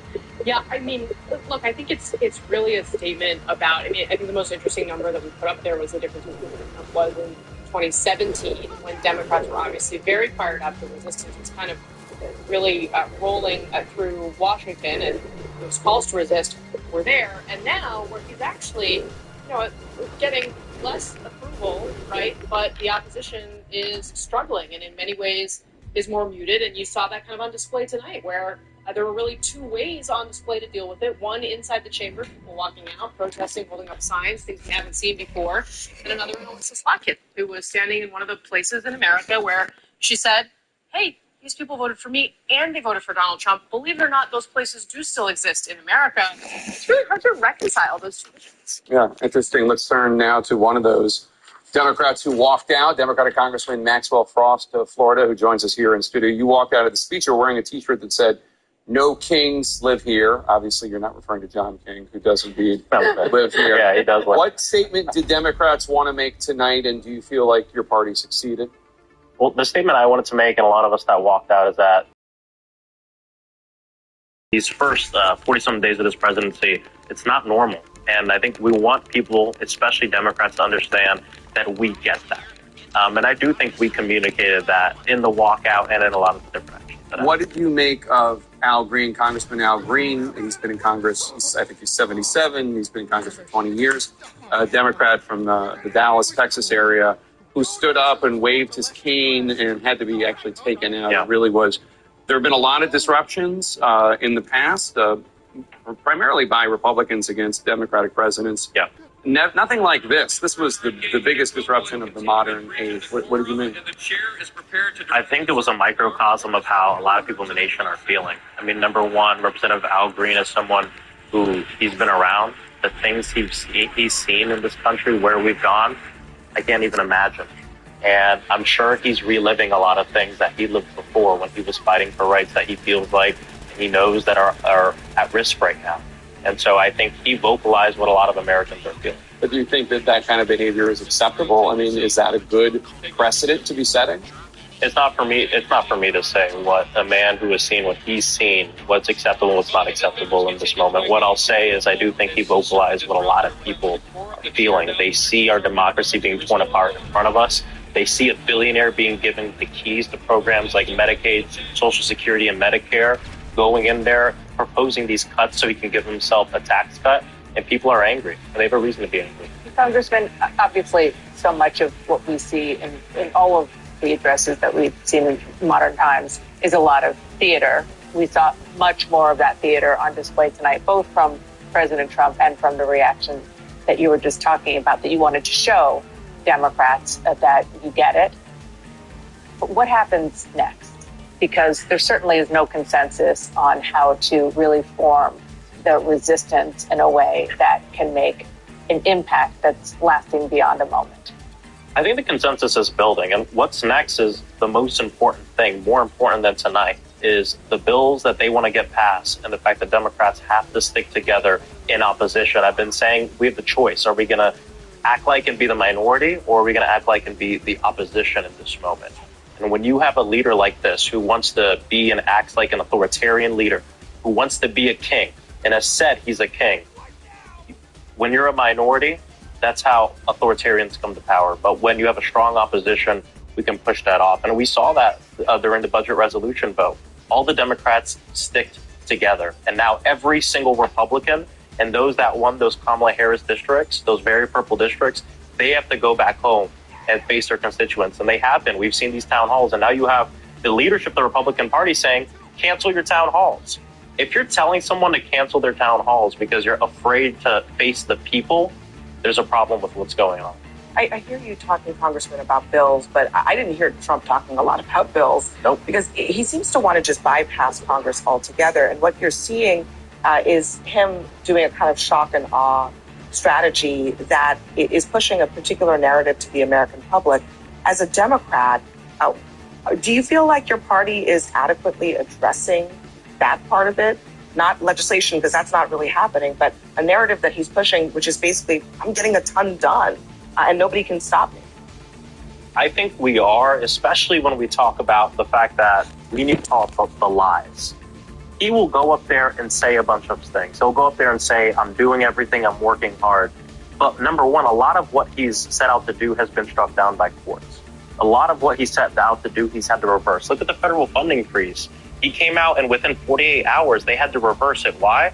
Because of litigation and what a judge said, but also because of the fact that the American people rose up and said, we don't want cuts to Medicaid. We don't want to see the programs that our people depend on locally cut and taken away. And so I think you are seeing this huge public backlash against Donald Trump and the administration on a lot of these cuts they want to make to programs that people have earned, like Medicaid, Social Security. Congressman, thanks so much for coming by. We really appreciate it. Aaron?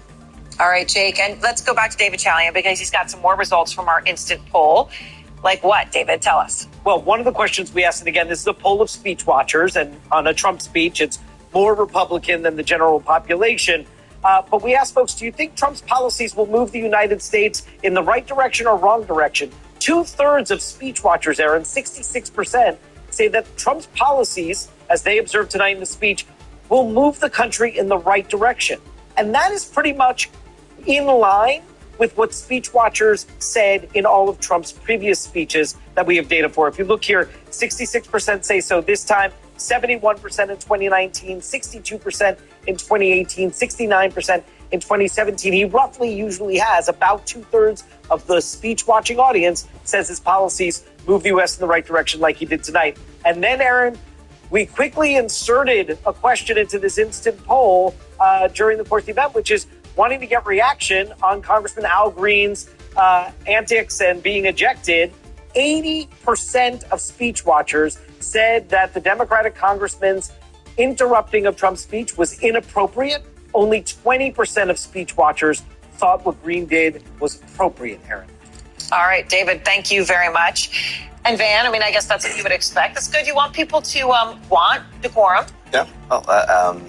Look, I still trying to make sense of what I saw.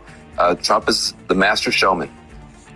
If you just want to see a good show, I thought he used his time well, all 2 hours of it, like Lord of the Rings. And God bless him. It's like Wicked. It's long. It's long. But my problem is, like Wicked, you go, it's like a fantasy, and then you come back home, you got to deal with reality. In the speech, he loves the military. In reality, he's cutting VA and throwing veterans out of work. In the speech, he loves cops. In reality, he's pardoning everybody from January 6th who beat the hell out of cops. In the speech, he holds up this cancer kid who everybody fell in love with. In reality, he's cutting cancer research. In the speech, he talks about a strong economy. In reality, it's terrorists and the stock market's in free fall. In the speech, he's got Make America Healthy Again, my good buddy Bobby Kennedy Jr. But in reality, there's measles ripping through Texas. There's more measles cases in Texas than there are transgender athletes in the country. So there's a speech, which is fantastic, fantasy, and then there's a reality that's getting worse and worse. And Democrats have to figure out some way to close the gap in public perception. Okay, you just said something there. More measles cases in Texas than transgender athletes in the entire country.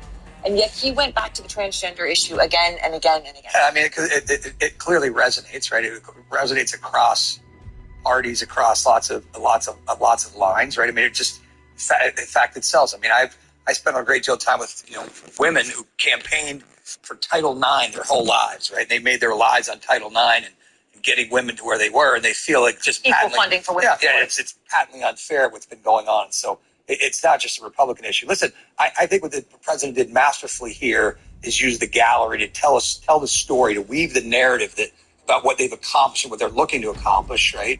By going up to the gallery, pulling people out. The narrative about what they've accomplished and what they're looking to accomplish, right?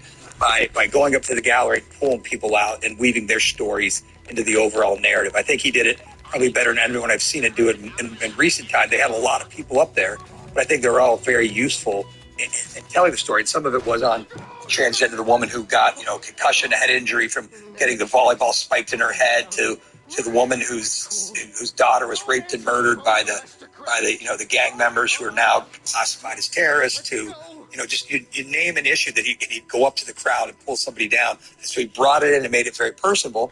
And the reason that's important is because nobody consumes this other than us in like a 2-hour block. It's totality. This is going to be consumed in bites and on Twitter and on Instagram Reels and in TikTok. And you're going to see that little Secret Service guy. You're going to see the kid going to West Point. And those are going to just live for a long time. And the Democrats, you're going to see the angry, get off my lawn. With Al Green with the cane and Jack Crockett and the congressman there walking out, like nobody's paying attention to that, right? So Trump wins this clearly. I thought it was notable though that Trump spent a fair amount of time in the address talking about the transgender issue, talking about some of these cultural issues that admittedly are 80-20 issues for him if you look at the polling on some of this. And then you look at Alyssa Slotkin in a purple state, in a purple town within a purple state, intentionally chosen for that reason to be the backdrop of her speech. And she didn't touch any of that. She essentially tried to defang some of I think what Trump does in being very divisive on these, or maybe I won't even say divisive because 80-20 issues, but being aggressive on these cultural issues. And she instead really tried to start to prosecute a case on the economy. She really started to, I think, take on Musk and Doge in a really direct way. She got at cuts to Social Security, which I think some of what Musk has said about Social Security is going to continue to bite him. And I would imagine Democrats are going to really pounce on it. So, I thought it was interesting to see the sort of juxtaposition, Trump kind of doing what he did successfully on the campaign trail. And at least the official Democratic response, was essentially, we're not taking that on. We're going to talk about how he's not doing what he said he would do on the economy. There's a lot of potential. So a couple quick things. One, I take a backseat. Nobody at this table or anywhere else about my admiration for Ronald Reagan, but I think the worst legacy of his presidency was using human beings as props in the gallery. He's the guy who introduced it. It's gotten wildly out of hand. I felt this way when Democrats do it, when Republicans do it, using these people. I have nothing but sympathy and empathy for the plight of some of these people, but it is turning into bread and circuses stuff, and it's getting wildly out of hand. That said, I think, look, this was a win for Donald Trump. I don't think there's any, to the extent it matters at all. I mean, remember, the last State of the Union, I know the pundits union will not let us call this a State of the Union. We have to call it an address. Joint session of Congress. That said, these things typically do not matter. The last State of the Union, Joe Biden was all hopped up on B12 or whatever it was, and everyone said, "Fiery Joe, this proves he's ready for another 4 years." And what was it? 3 months later, he was out of the race. So, I don't think it matters very much. And in fact, I think the thing that may matter the most historically, that gets up in terms of what really has long shelf life, is if the markets keep responding to Trump's protectionism. Dow's down 1,300 points in 2 days. Yep. He's now said this is all going to really kick off on April 2. He's not backing down. He says we need tariffs to save the soul of this country, which I think is the most amazing mixture of romantic nonsense and economic illiteracy I've heard in a presidential speech in a long time. If we go into a total trade war and the world economy starts shuddering to a stop, the line you're going to hear Democrats play forever is there may be a little disturbance. Because that's the thing that's going to say. Right. So when you saw this, I think what you're talking about, Kate, is the way I looked at it, Donald Trump got elected for two reasons, basically, to fix the woke and the broke, right? And so this speech was heavy on we're fixing the woke. We're doing all these things, right? And then what Kate's saying is you didn't really talk about fixing the broke, though, a lot, right? And I think that's what we're getting to here in the coming weeks and months is how do you fix the broke part, right? People want to see that pocketbook issue. So far, zero interest. Yeah. Well, and so far, zero interest on that. A lot of this, being mean to everybody, you're not talking about the price of eggs and taking responsibility for things getting worse. All right. Well, next, 3 veterans fired as part of the Doge cuts who were in the chamber for Trump's speech tonight are going to join CNN Live in just a couple minutes.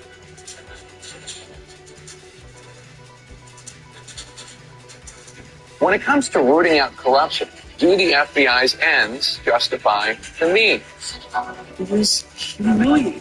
It's impossible. The United States Expander with Jake Tapper, Sunday at 9 on CNN. Tap into Etsy for whole new style staples to help you set your vibe.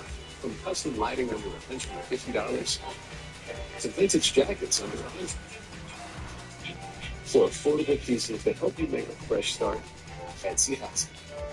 If you're looking for the one, find the home with a short commute to work. Find the one in a great school district. And find it exclusively in professionally sourced listings. Download the Realtor.com app today.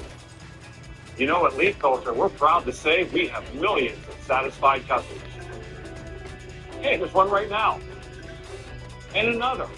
Leaf Filter stops needles, acorns, leaves, and more. No louvers, no openings, nowhere for debris to get in at all. And guess with tread like that, it's only natural to have fans.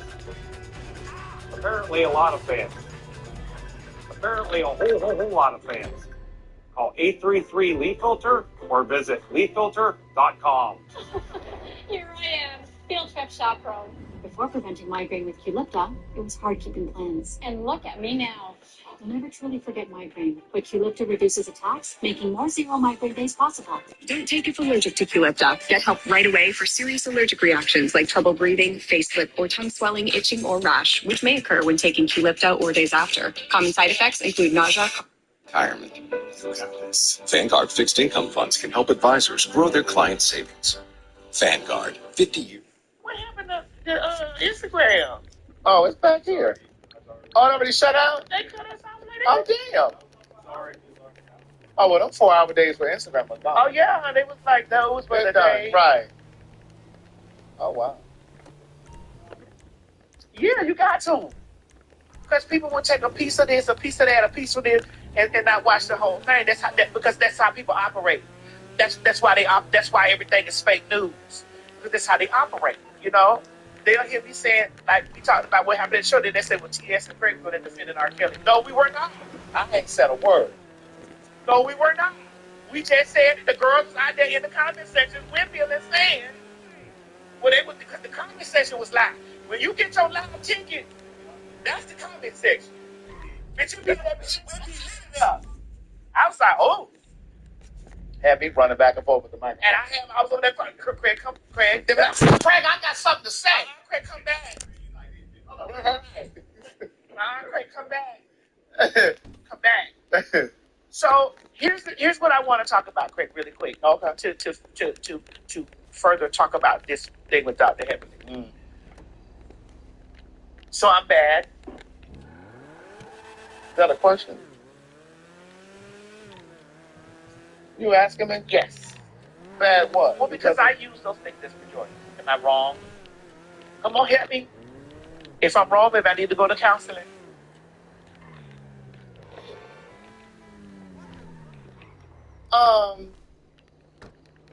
What I would say is when it is your knee-jerk reaction, and I know that you're from Florida, even in the instances. So you think I'm transphobic and homophobic? I think there's some of that in there. Okay. I do. And I'm not saying that I'm completely. Can I tap you on your shoulder? Go ahead. Okay. Oh. And I'm not saying that I'm completely free of it, because again, okay, it goes back to what I said a moment ago. For the rest of my life and the rest of your life, we have to do that healing. And again, as Black people, we have to love ourselves, remind ourselves who we are for the rest of our lives. So because we are a product of this society and we were conditioned to think that it was wrong to be trans or wrong to be gay or queer, whatever it is, we have to do some dying. We have to undo that. We have to deprogram that shit. TM said people from Miami are extremely homophobic. That is correct. So like when I get into an argument with someone, homosexual, right? So even when I get into an argument with somebody if he's gay, my first thing is not to call him a faggot. Oh, sorry. That's just not my. I know that's where it stings. I know where to pour the alcohol. I know that's where it stings. Right. Right. Just like those broke ass girls. We whistling in my house. I know that stings though. Federal Health Center as an emergency management specialist who developed safety plans. Alexandria, I'm going to start with you. You guys were just sitting here. You were introducing yourselves to each other, realizing you both worked for the VA. Tell us about what it's been like to be on the receiving end of these DOGE cuts and also be on the receiving end of the kind of vitriol, including some, frankly, that we heard from the president tonight in his speech. Oh, well, yes, ma'am. I want to say first and foremost, it's an honor being here. Thank you all for having me. Those cuts were taken very personal for me because, yes, I am a military veteran, but also on that receiving end of also working. The same job that I did in the Army as a 92 Yankee, which is a supply technician, I also gave that that etiquette of logistic world and 5+ years of experience, I gave that to the VA hospital. So being cut, I feel as if I was not human. I feel like I was just a number that 1 minute I'm here, the next minute I'm gone. And to say that it was the way that they went about terminating us. They locked our accounts. We didn't tell our supervisor. My supervisor boss had no idea. Sent an email out, but I didn't receive a tangible copy of that email. And they said that you were underperforming or suggested that? They said I was underperforming. Yeah. And that's despite you. My understanding is that you had actually volunteered to come back and do extra work. Yes, ma'am, I did. So that snowstorm that we had, was it like maybe a week ago in Virginia? A lot of my coworkers, they have kids and they have other family members they need to take care of. So I decided to stay back to try to help manage the supplies and, fill certain closets or 24-hour closets. So like our COC or our hospice, our spinal cord injury units, a lot of those patients need those diapers, they need those fluids. They need 24-hour care. Yes, ma'am. So being that I just decided to stay back, and then I came into work that following Saturday to help out. Came to work one day like normal, only to realize that was my last full day of working and find out on the 25th of February that I was cut for lack of performance. So, Chris, when you heard, first of all, I want to get your take on the president's speech tonight. But as you know, the Republican Party in particular, they talk about veterans a lot and about honoring them, giving them services, but you found yourself on the receiving end of cuts. So what has that been like for you? Yeah, so first of all, just like Alex started, thank you very much for the opportunity. Really appreciate the forum to talk about this. The name of the game here is chaos, absolute chaos. There was no direct agency coordination with the Small Business Administration where I was working. I was one of those really unlucky people who got a termination email on a Friday evening that said you have 2 weeks notice. Then on Monday in a management call, they rescinded that notice and I got another email saying, oh, don't worry, you haven't been fired. And then the next day, the following day on Tuesday, I got fired again in a different form. And each time saying the same thing. You've been underperforming. You lack the fitness for continued government service. And that's after receiving 2 positive performance reviews from my direct supervisor, who, by the way, had no idea that this was coming. So it has felt absolutely chaotic. As a mission-focused veteran, it's felt like a letdown for me. And then most importantly, I really hate looking at the communities that I served as the deputy director and knowing that they're the ones who are going to pay the ultimate price. I want to say a little bit about what President Trump said about federal workers tonight. Listen to this.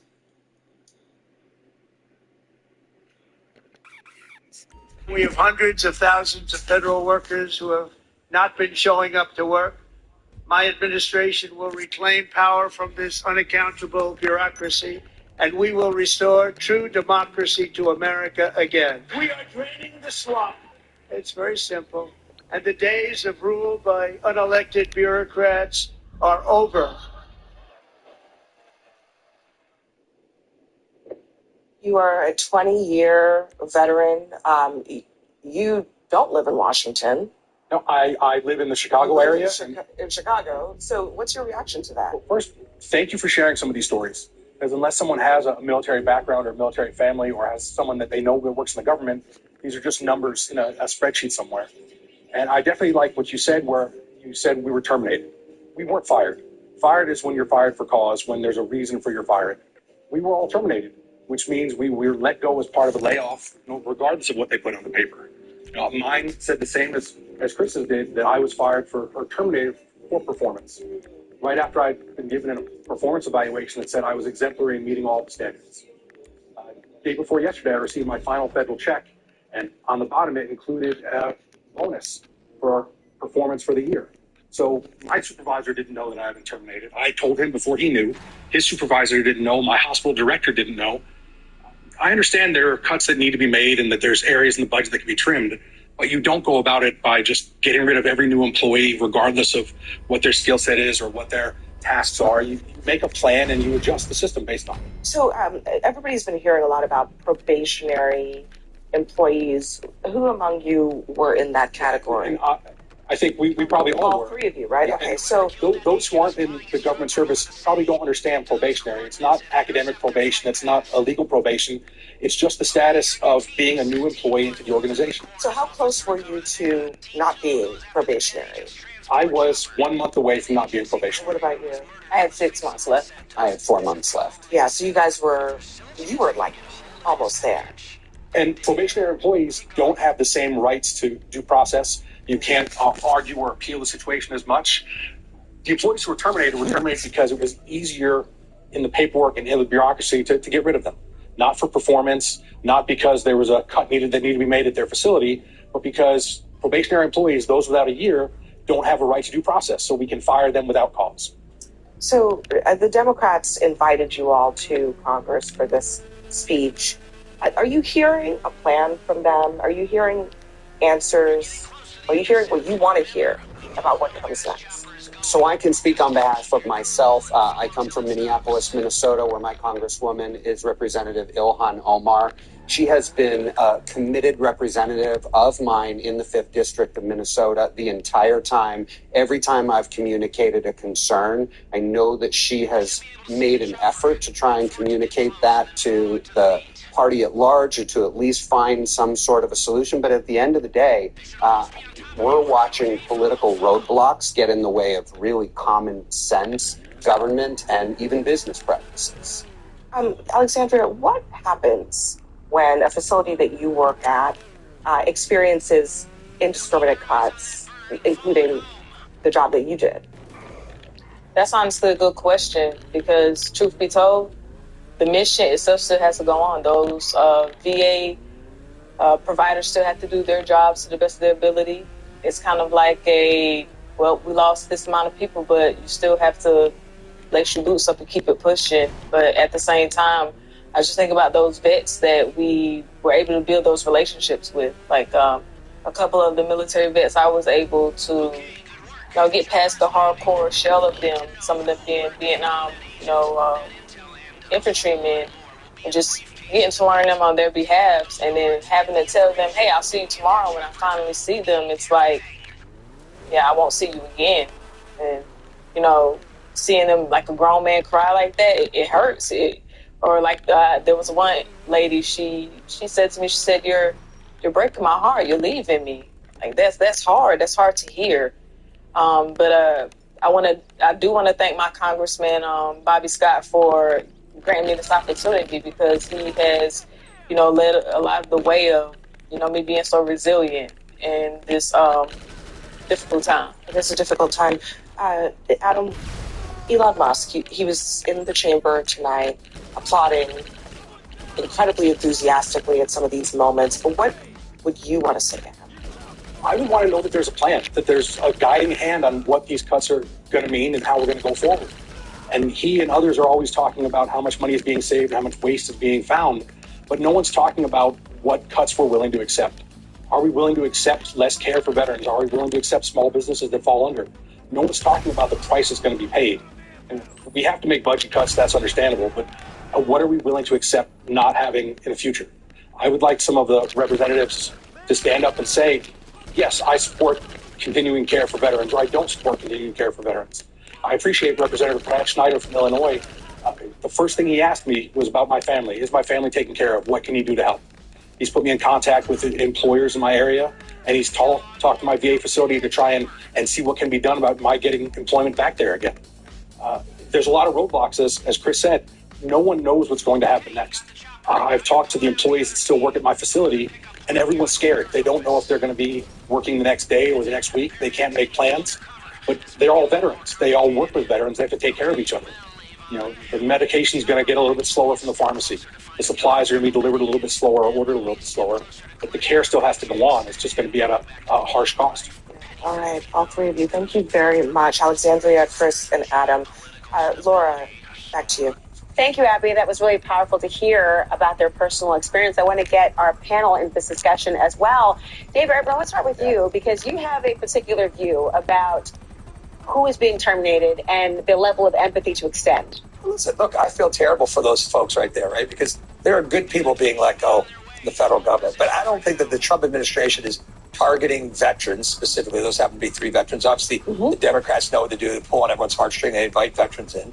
But, firing takes place in corporations all over the United States. And in this instance, right, the Trump administration is saying, look, the federal workforce is too large. And so the only people they can touch, right, because the way that the rules are set up are probationary employees, right, which means the people who are hired recently, but people who are hired recently, and sometimes those probationary employees are 3-4 years in their probation, so they can be let go. But those are the Dan, only why people, are you raising your hand? But they're the only people that can be let go. Those are the only people that can be. I don't mean to be rude. I'm shocked to hear you say this. First of all, you have people who have given their lives to help America be better and stronger. And they are doing work that's important, and they're being let go willy-nilly. First of all, when in the private sector, somebody's probationary, that's 6 weeks, 8 weeks. You have people 3, 4, 5 years into the job, they're still technically probationary. So they can be thrown in the garbage can. That doesn't mean it's right to do it. You have the right. That's how the rules are. But here's reality. That African-American woman is not by herself. There are a lot of people, veterans, women, people of color, who the corporate sector didn't work out for them, or they didn't want to go there. They wanted to do something to help America. They are now being thrown out. I'm talking about people who have 1 degree, 2 degrees, 3 degrees. They've been working there for many, many years. And to pull the rug out from under them, not because they did something wrong, not because they were doing a bad job, not because their job is not needed, just because somebody named Elon Musk, who I don't know why the hell he thinks is qualified, decided we're just going to force reduce all these people. It is not the right way. And I'm guaranteeing you, right now, you haven't seen that impact. There will be devastating impact to normal Americans who are not conservative. Hey, is that the place to you? Yeah, it is. Because I think, look, I think slashing the size of the government is one of those things that, in the abstract, people agree with. You ask people, is the government too big? Is bureaucracy too big? Is it bloated? People say yes. And I think that's sort of part of what the fuelist must hear. But when it comes down to stories, powerful stories, human stories, and don't forget, more than 80% of federal government jobs are not in Washington, D.C. I mean, these are people who work in communities all over the country. There are going to be, moderate Republican members of Congress who are going to have people losing their jobs in their district. There's those who are going to be hearing from those people. It's going to potentially have economic impact. I saw some news about some National Weather Service centers in Oklahoma that were being targeted to be shut down. I mean, there will be waterfall economic impact here. And so I think as the stories continue to come to the surface and it's less about the numbers and more about the humans behind the stories, I do think that there will be political. So I'm a little more sympathetic to David's point, but where I disagree is that I think it's a mistake to constantly talk about the story being what's happening to the federal workers, even though I think what's happening to the federal workers is unfair. But to me, the problem is it's an approach to public policy. Donald Trump and the Republicans control government. They are the ones who are there to govern right now. And a vast swath of what they're doing is stuff to government. They're like the caddies at Caddy Day at Bushwood Country Club, running in, jumping into the pool, tearing everything down, rather than saying, like, what they're doing at NIH is a crime as far as I'm concerned. What they should be doing is saying, what can we do to make government better? And if it requires firing people, fine, right? But what can we do to govern better? Instead, they're treating it as if they are raiding Vikings heading into a village, just slashing and burning. If you send emails out to people saying, you'll get a buyout if you take this, and you have 8 months off before we stop paying you, the people who are going to take that offer aren't the people you want to let go. That's my point. And the people that you want to get rid of aren't going to take the offer. One of their points was they said they were a specific number. They weren't human. The name of the game is chaos. There was no coordination. One person was fired twice. You heard him talk about that. Was brought back and forth. And then there were supervisors who were not informed. But I think your larger point, what I've heard continuously now, David, is the idea of, well, this is how corporate America does it. What do you all think about the distinction between how the federal government should be right-sized and how a corporation should be? Should there be a distinction? Well, wait, hold on. In corporate America, you can be fired, you know this, Laura, any reason, what's called an at-will employee. Right. So, hold on.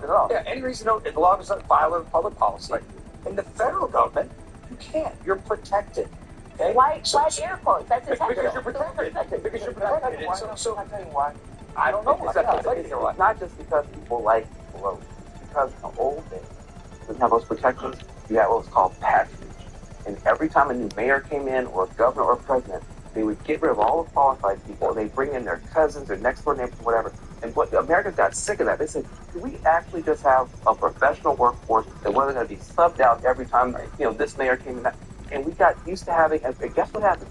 We had a professional civil service, which had no bribes, no corruption. You have a great government. You go to other countries, it's not that way. So what you're doing is you're reintroducing the system that our grandparents got rid of, but now you're going to throw anybody else you want and bring in loyalists and bring in people who got to give loyalty. That's not America. Corporate layoffs are treated very, they are not, they may be chaotic, those who are experiencing the layoffs, but they are far more structured.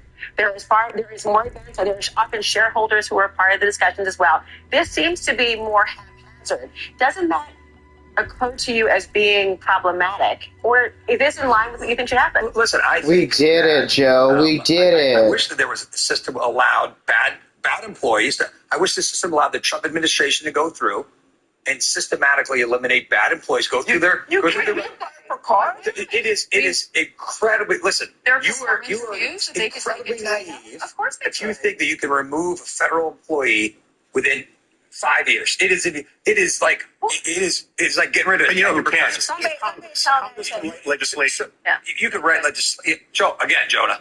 right? Like, Well, I could be 6'5" and have my hair grow back. Right? Yeah. Neither of those things are so it's not happening. And a one-armed clown has a hard time making balloon animals. I agree with you, but it is the role of Congress to write legislation. The government is bloated, which is the determination. The Trump administration says we need to make change. The American people say we want to have change. The only way to change it is in this draconian method. It's not true. Here's the deal. There's no way to fire people, unfortunately.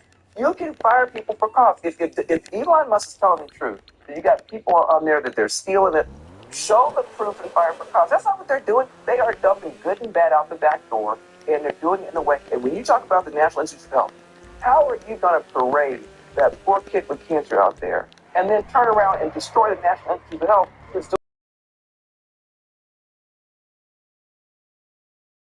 And it's not just crying about the people who lost their jobs. They were doing jobs Americans need. Now, if they can do it better, that's great. But you throw them out the door. It's the wrong way to do it. What about Kate's point, though, and you made this about the idea of the premise of eliminating fraud and waste. It's almost universally accepted. I'm for that. But the idea here is the vehicle by which you do so. And so you have met some of the veterans, people who've been talking before about this. I've interviewed them myself about the idea of they didn't necessarily realize it'd be the collateral damage in this way, although the premise they agree with. How do you, as Democrats, address that very point, knowing people are on board with waste being eliminated, and yet there is collateral damage? Well, some of it is elevating the stories. I think some of it is Democrats making sure that there are human faces. That they know there's human faces, right? We know but I think they're going to continue. I think over time they're going to continue to lift. I think you're going to continue to see people like we just saw who are willing to step forward and say, this happened to me. I think there will be people who will have sympathetic stories, who will be unafraid to come out and tell them. And I think as people hear those stories, it will become less an exercise in shrinking budget lines and more in humanity. But I also think there are really politically powerful ways to talk about how what Doge is doing is potentially going to hurt people. And I think Alyssa Slotkin actually did this really well tonight in raising Social Security, which Musk has said is the ultimate Ponzi scheme. I mean, Social Security historically has been a political third rail in this country. Multiple Republican administrations have tried to privatize Social Security. People react incredibly poorly when they feel like hands are being laid on their Social Security. Yeah, and I think that is one avenue that where, from a messaging perspective, where Democrats can talk about these cuts being haphazard and going at things that are fundamental to people being able to survive. So there are more politically resonant ways. There's an irony there, right? Which is that right now the Trump administration is sounding like that they can eliminate 40% of the deficit with 17% of government expenditure in terms of what payroll and compensation is. It's just a tiny part of the budget that will not balance the budget in any way. And the only way you can actually get close to eliminating the massive deficit in this country is by figuring out some reforms for Social Security and Medicare and Medicaid.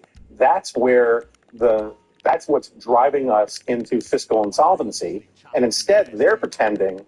The Democrats are saying, and now Donald Trump saying, you can't touch any of that. Instead, that somehow we're going to balance the budget when whole compensation is like $400 billion a year, and the deficit was over $1 trillion. It just the math doesn't work. It sounds like we're going to have a continued conversation on what the electorate thinks their tolerance for pain is.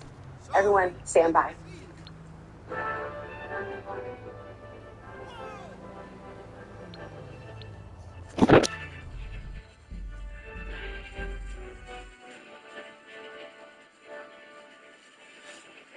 Well, we are 6 weeks into Donald Trump's push to reshape America as we know it. And tonight, the president's telling the nation he's just getting warmed up.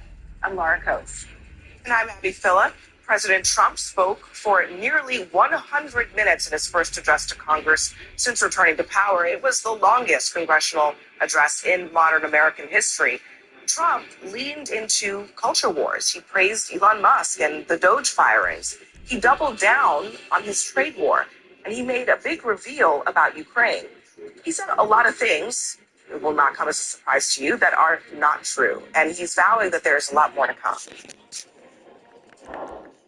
We have accomplished more in 43 days than most administrations accomplished in 4 years or 8 years. And we are just getting started. Well, President Trump's appearance at the Capitol was contentious from the moment he walked in.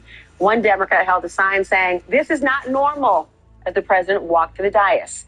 But not all the protests were silent.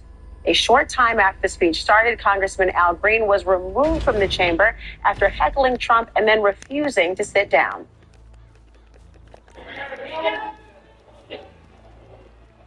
The chair now directs the Sergeant at Arms to restore order. Remove this gentleman from the chamber. Excuse me.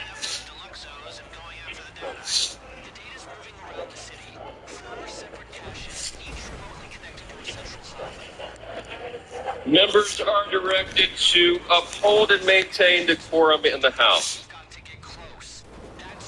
All right, let's talk about those Democratic antics. Stead Herndon, what did you make of that? I mean, there was a big debate going on privately, maybe a little publicly, among Democrats about what they should do. Should they hold up signs? Should they throw eggs? Should they scream and yell? Al Green decided to scream and yell. Yeah, I think we saw the evidence of a disjointed party just by the range of the responses. I honestly think what Al Green did will be appreciated by some of those in the base. And it makes more sense to me to either go or stand up like that congressman did than to kind of do what they did in between, right? He signed the church fans. The church fans, just how farther Donald Trump is in those made-for-TV moments. And Democrats still haven't found out what their response to that is. So I think the contentiousness, the devolving of decorum, all of that are things that are legacies of Donald Trump. Democrats did not invent that. But I don't think tonight, if you're a Democrat looking for how your party is getting out of the wilderness, Green and I think more than that, just the juxtaposition, the fact that those Democrats left with him, like, it didn't seem like a unified, cohesive response. Like, you take what Slockins have had some interesting points in it versus some of that theater. I still think it's a party that's mostly focused on performance rather than policy. They were trickling out at the end, but probably more because of boredom than anything else. Toward the end, you could see some of them, they were on their phones. And I think that some people noted that there were some moments when they could have given something. Some really emotional moments with the moms of victims of crime, migrant crime, that Trump likes to tout, but victims nonetheless. That little boy who was battling cancer. There were so many moments, the American who was detained in Russia. Were those missed opportunities? Yeah, I think it came off to some people as cheap theatrics. And I think we reach a point in our politics where there's no such thing as bad attention. And so any way to get into the news cycle, even if that means, getting escorted out of the State of the Union by security, is considered a smart move in today's media environment. But I don't think a race to the bottom is where the Democrats want to be when it comes to Donald Trump. And I think by showing grace and showing some fortitude and by showing some manners, especially in those moments that you mentioned, where there are things that they could clearly get behind, would actually do them more good than just following this pattern of just lashing out and sort of making sure that they're being disruptive, just to say we could be disruptive too. Because in a race to the bottom, the Trump people are going to win. They're going to win that race to the bottom if that's what it becomes. Were you surprised? I mean, some of the instant polls that we got out of this showed that I think it was 44% said that they had a favorable view of what Trump had to say tonight. That's lower than he got for his previous remarks to Congress. I was a little surprised by that. It's a slightly more Republican audience watching tonight. I think a lot of Democrats have turned this thing off, but they were kind of so-so about it.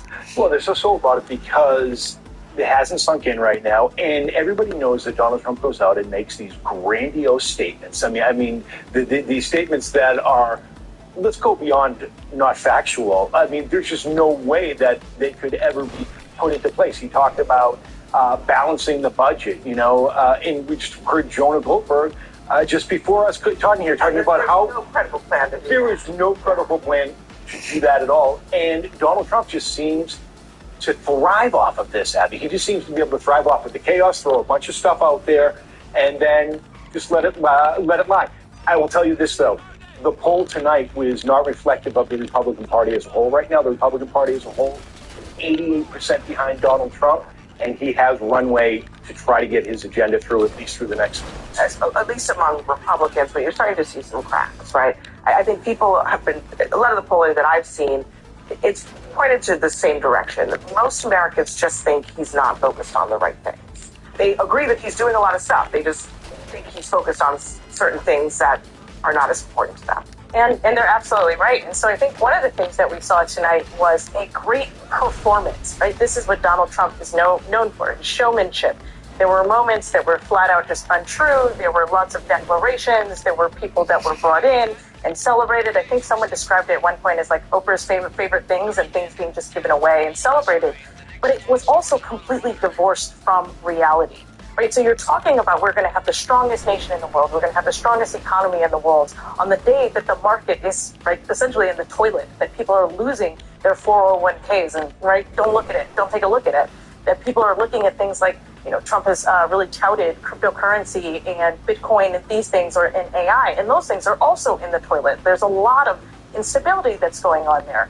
So if people are looking and listening to what Donald Trump is saying, they're also saying this doesn't reflect what is actually going on in my life, what I'm experiencing. And so I think actually a really great example of this is that Donald Trump, in the middle of the speech, brings up this idea of the cost of eggs. And he said, these are Biden's eggs. The problem with this is Biden's eggs. The problem with that is Donald Trump made a promise that on day one, that the eggs were going to be the focus. The price of eggs were going to drop and we were going to see better eggs than we had ever seen before. Have we seen that? No. Have people seen that? Absolutely not. It's actually increased by 41% since his first Yeah, I mean, when he talked about the economy, I want to play this out. He talked about inflation, and it was all really backward looking. It was basically saying, this is what I inherited.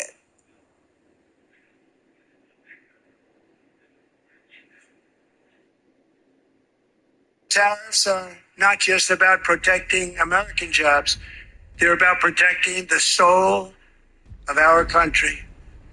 Tariffs are about making America rich again and making America great again, and it's happening, and it will happen rather quickly. There'll be a little disturbance, but we're okay with that. It won't be much. I thought his acknowledgement of the possibility of disturbance was interesting, and it seems to be the baseline for what we've already seen. Because DOGE has been so chaotic, because tariffs threaten not only, ruin 401k, but increase prices at Target that they're announcing next week, I think it was some acknowledgement of the reality that we've seen some Republicans feel uncomfortable on this point. But Donald Trump of this State of the Union is the Donald Trump that we have known, and I think most Americans have known, too. And it's the one that Americans chose over the Democratic Party. And so for whatever the reality of his lies, of the lack of clear plan on things like balancing the budget, or even the chaos that we have seen in relationship to Ukraine and things like Friday, I also think that it's come at an expectation that a lot of people already have of him. And so one thing I think is a not effective strategy for Democrats to do is to pretend to be surprised. Because I don't think actually most people are surprised. I think you have to deal with the reality of what it is. And you can certainly tell stories about the impact. It could be different than what I think most people voted for before because they were in a binary choice. But this is Donald Trump, and he's gonna roll with them. We know this. We already know that he's gonna choose himself. I mean, there's a level of familiarity with the first term, with the tariffs and the bellicose rhetoric, but there's something different this time. I spent all week talking to people about these tariffs, especially China and Mexico and Canada tariffs, and they all said the same thing. Legislators, lawmakers, they said this time is different because there's no strategy, there's no plan, and everything changes every 5 minutes. It's one thing to have a tariff strategy. Oh, this is good, this is bad, we can plan for this, we can hedge against this. But this time it's like, 10%, 20%, 40%, 50%, 6%, 2%. And that's chaos. Yeah, this advisor is also not good for anyone. There's no way to say it. But his advisors also, they don't fully buy into it. I mean, this is clearly Trump's personal hobby horse. I mean, they don't know what he's going to do.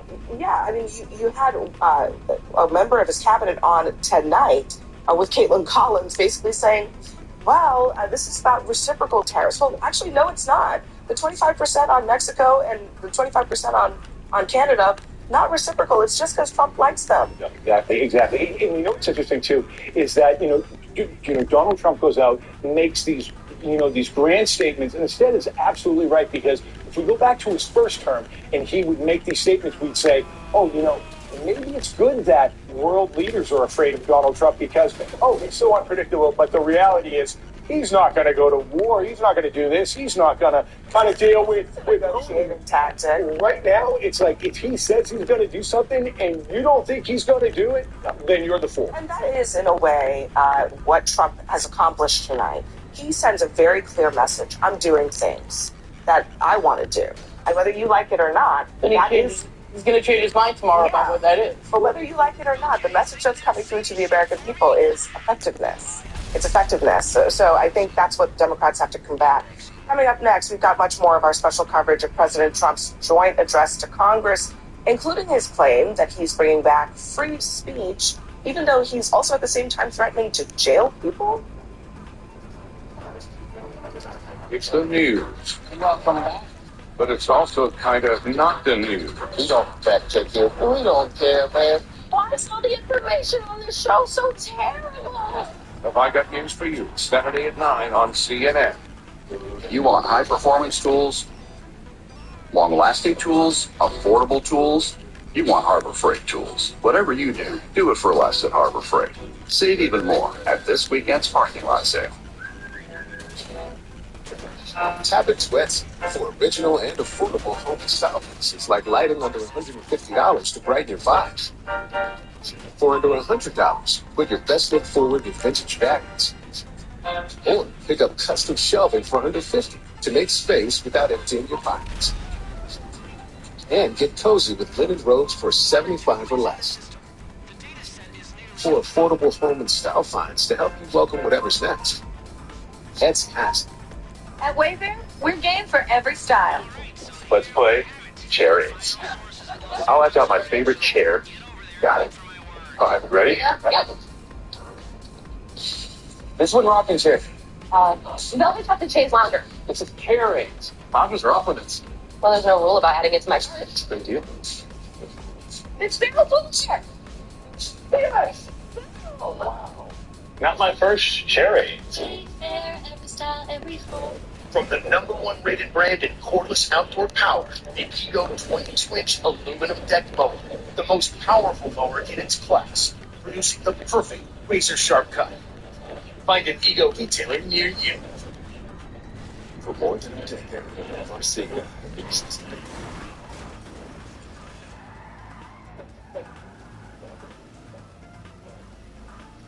Speak up about Varsiga.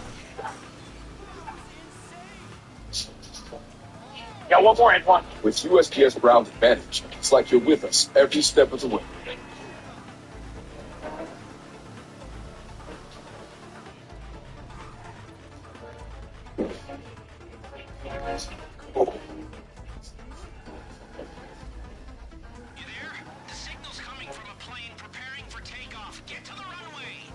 Out on time.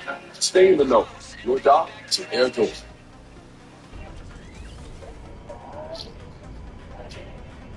How do you sleep at night? On a mattress from Mattress Firm. So I sleep. The President's Day sale ends soon. Save up to $700 on Sealy. Get matched at Mattress Firm. Sleep at night. Never had a connection like this with anyone. Me too. So I have to know, how many subscriptions do you have? I don't know, maybe 4 or 5? Why would you lie to me? I took his phone and I downloaded Rocket Money. He had 45 subscriptions. A lot of them are Otter fans, but that makes sense because he's a marine biologist. Rocket Money shows you all your subscriptions and you can cancel them in the app. Sick. So would now be a bad time to tell you I'm not really a marine biologist?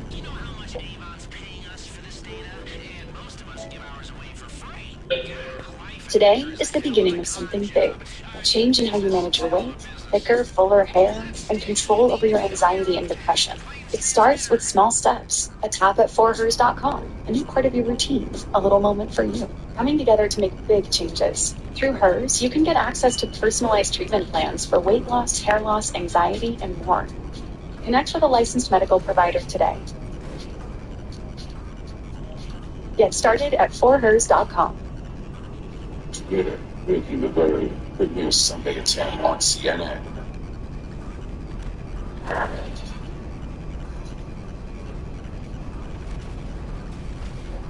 Well, tonight, President Trump claims to be the champion of the First Amendment. But his first month and a half in office, Full government censorship and brought back free speech in America. It's back. But his first month in office, a month and a half, so to speak, doesn't actually reflect that. Trump signed executive orders attempting to ban DEI programs from both inside and outside of government. His early actions have also tried to control what can and what cannot be taught in schools. He banned the Associated Press from the Oval Office and Air Force for using the words Gulf of Mexico instead of Gulf of America.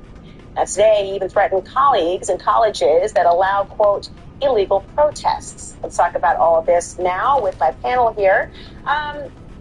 Can both be true? No. That was the question. Go ahead. He be lying. I mean, this late at night, we can just talk honestly. He be lying. It makes no sense. He says he's bringing back free speech as long as you agree with him. That's not free speech. That's the opposite of free speech.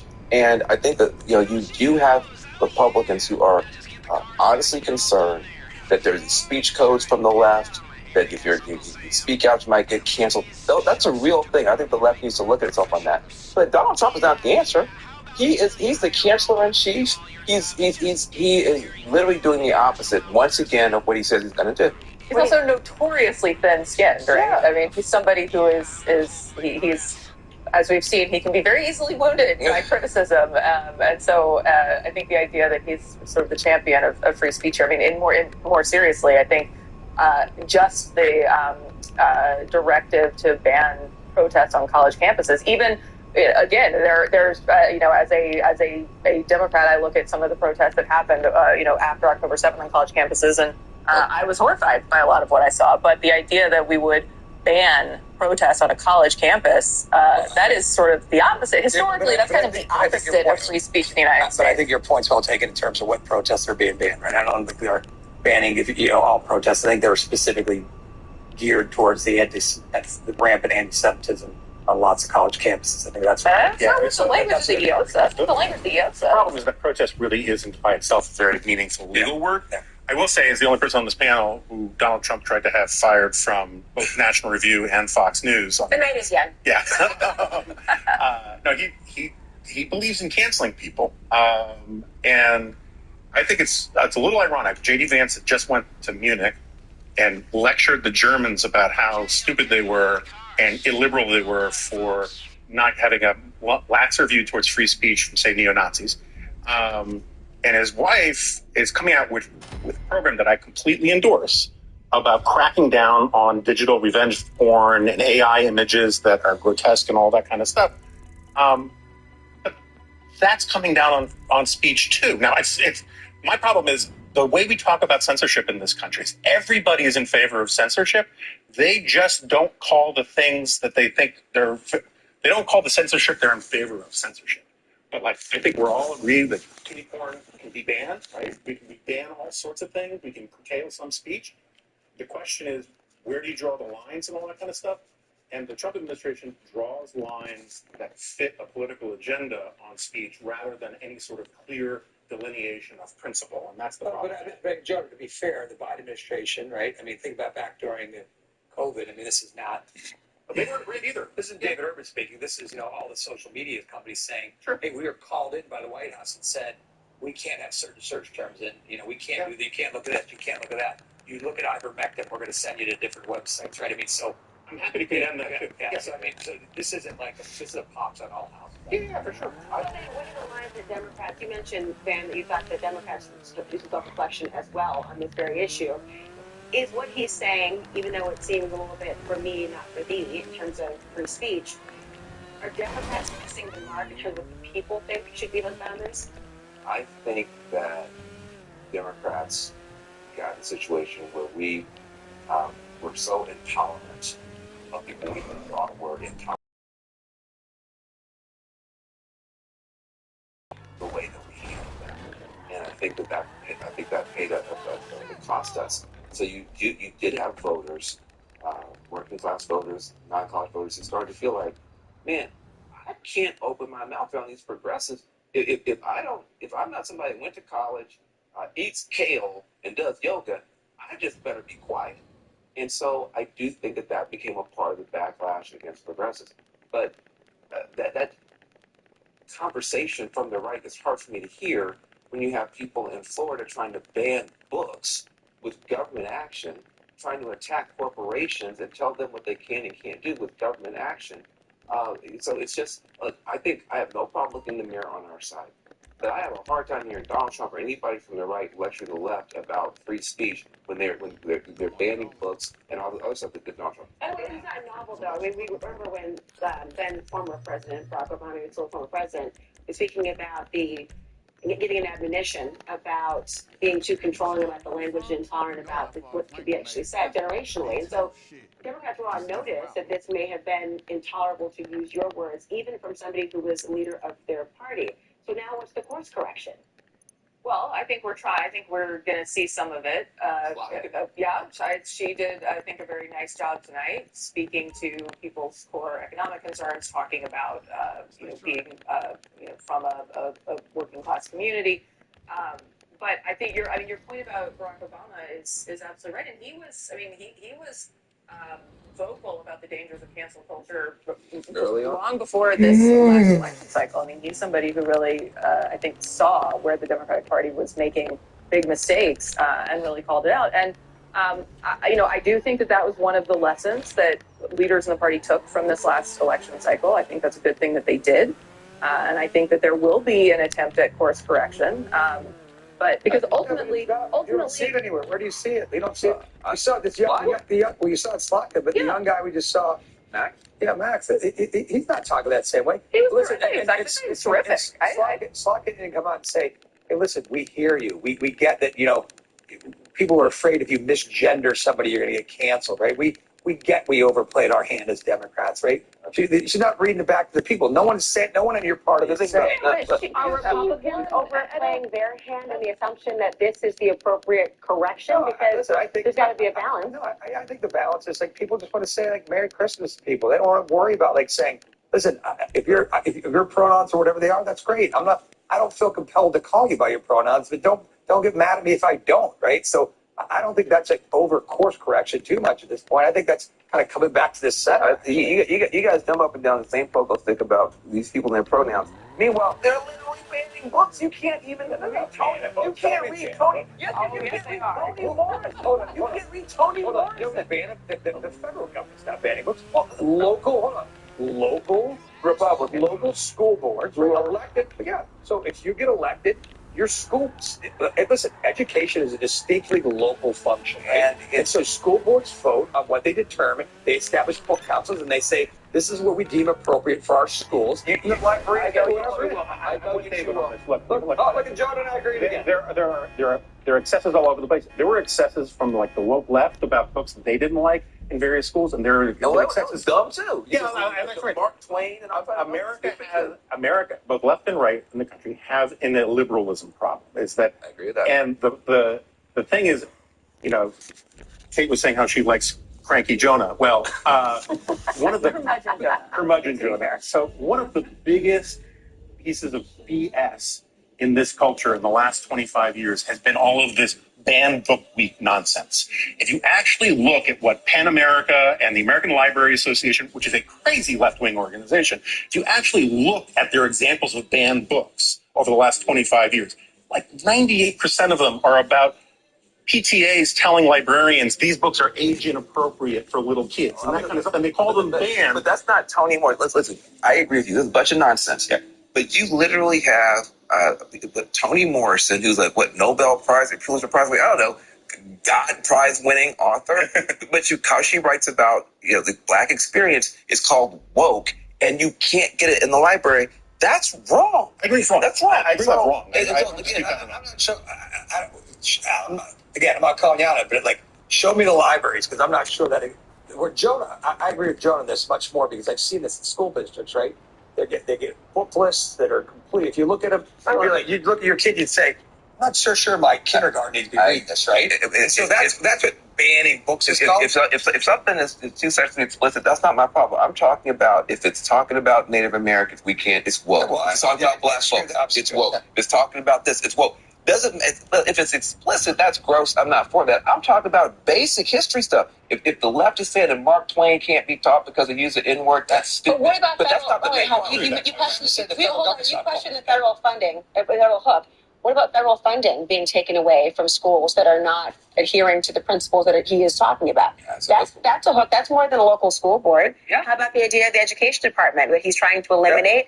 And it also has repercussions of a variety of titles that will have impacts on things. I mean, you can talk about the book banning in a very nuanced way, but there are thematically deeper and larger issues. So away from book banning, are you you're in agreement that this is just a localized issue that... No, I do. Listen, I think it's mostly a localized issue. I think the federal government's role in education, look, when the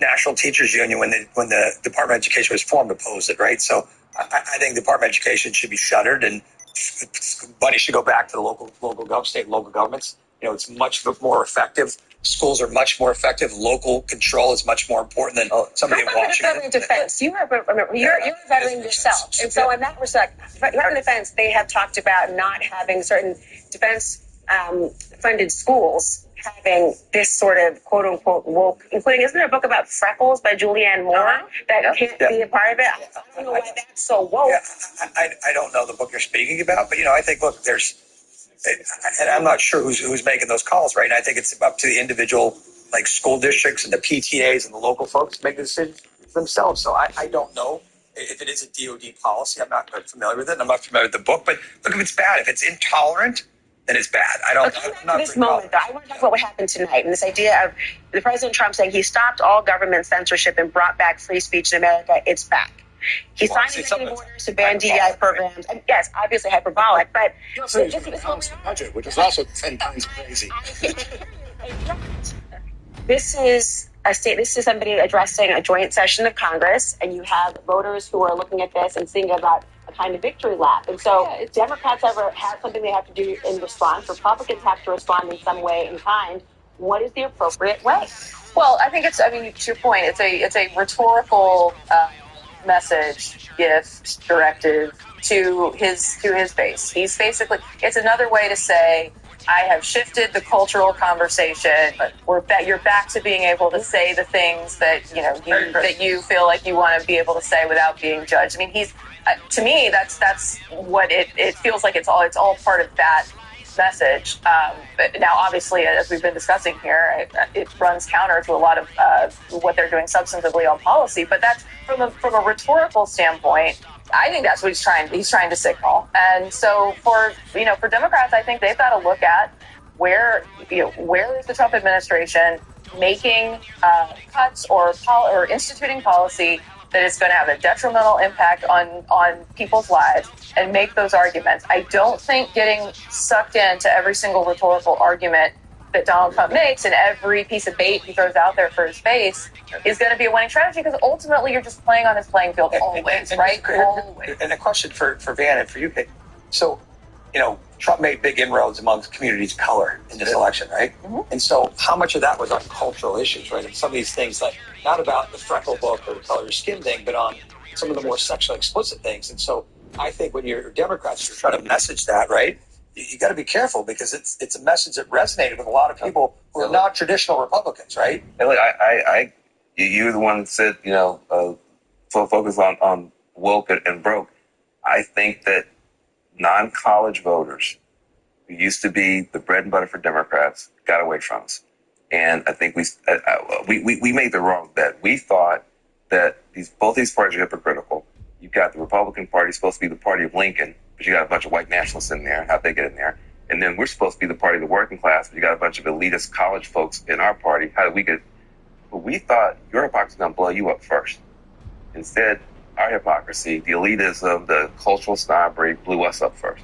So now you guys are right high for a minute. If you still have a bunch of problems in your party, you just kind of mask them over because you got a bunch of bluster. We have to fix this elitism problem in our party. You can love everybody. You can respect everybody. You can stick up for everybody without putting anybody else down. We got in this trap. In order for me to praise a black person, I've got to say all whites are racist. In order for me to praise a woman, I got to say all men are toxic. In order for me to praise... And you start putting people down to lift somebody else up. That did not work. So we can wait.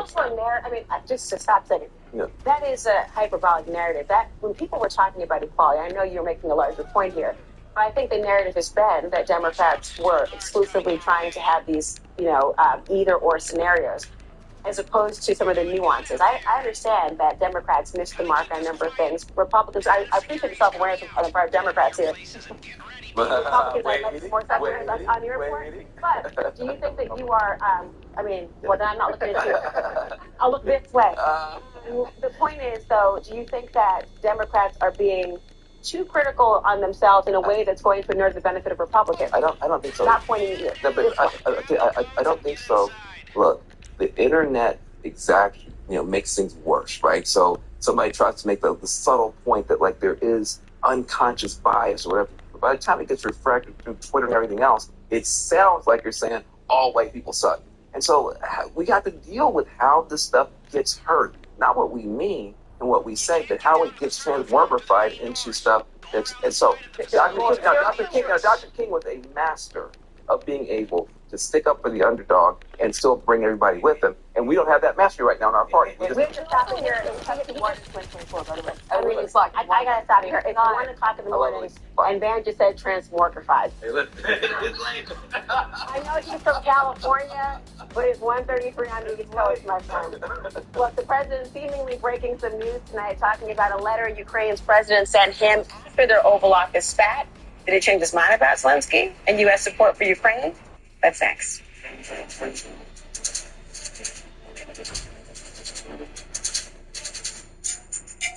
Are you hungry?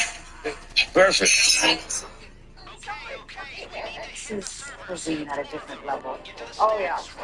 Food makes me so happy. Eva Longoria, Searching for Spain. Premieres April 27th on CNN. After last month, massive solar flare added a 25th hour to the day. Businesses are wondering what should we do with them. Bacon and eggs, 25-7. It's all right. Total stocks are up 20% for the additional hour in the day. With the extra hour, I'm thinking something white collar. Let's put it through a vote. This is going to wreak havoc on all the time. Anything can change the world of work. From HR to payroll, ADP designs forward-thinking solutions to take on the next anything. Our enamel, clinical enamel strength, can help us to keep our enamel for a lifetime. It's backed by science. It is clinically proven to strengthen our teeth. I would recommend this toothpaste to everybody. It's really an amazing product. When I was diagnosed with HIV, I didn't know who I would be. But here I am, being me. Keep being you and ask your healthcare provider about the #1 prescribed HIV treatment, Biktarvy. Biktarvy is a complete one-pill, one-stay treatment used for HIV in many people, whether you're 18 or 80. With one small pill, Biktarvy fights HIV to help you get to undetectable and stay there, whether you're just starting or replacing your current treatment. Research shows that taking HIV treatment as prescribed and getting to and staying undetectable prevents transmitting HIV through sex. Serious side effects can occur, including kidney problems and kidney failure. Rare, life-threatening side effects include a buildup of lactic acid and liver problems. Don't take Biktarvy if you take clofetamide or rifampin. Tell your healthcare provider about all the medicines and supplements you take. If you are pregnant or breastfeeding or have kidney or liver problems. If you have hepatitis B, don't stop taking Biktarvy without talking to your healthcare provider. Common side effects are diarrhea, nausea, and headache. No matter where life takes you, Biktarvy can go with you. Talk to your healthcare provider today. Are you sitting at home living in pain? The good news is you don't need to live in pain because there is Omega XL, drug-free, non-habit forming. It's small, easy to swallow, and it's backed by more than 40 years of clinical research. Try Omega XL. See the difference it can make in your life. Buy one, get two free. 2 bottles of Omega XL plus Vitamin XL D3, a value of more than $85. Call today and you pay only $39.95. Plus, it's backed by our 60-day money-back guarantee. Act now. You spend $315 a month on subscriptions? How? I only have like 3 or 4. That's what you think. With Rocket Money, you can see all your upcoming charges in one place, including the subscriptions you forgot about. Like what? Like that meal delivery kit you never used. I thought I canceled that. And the car wash subscription. That too. You're even paying for 2 of the same wine club subscription. Okay, I'll call and cancel. Wait, Rocket Money can cancel them for you. Really? Yeah. All it takes is a few taps. Call Rocket Money today. The future of weight loss is here. The fastest working GLP-1 in the world. Now available through Roche. Ships direct, authentic, cheaper, faster. Lose 15% of your body weight. Designed to fit 2 hunger hormones.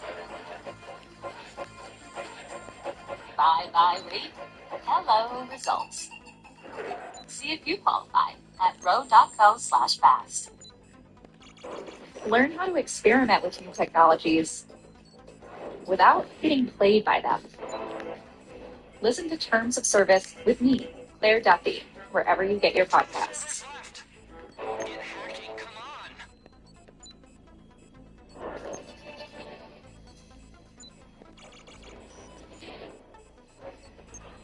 Now, after last week's contentious Oval Office meeting, President Trump is seemingly shifting his frustration from Ukrainian President Volodymyr Zelensky to congressional Democrats.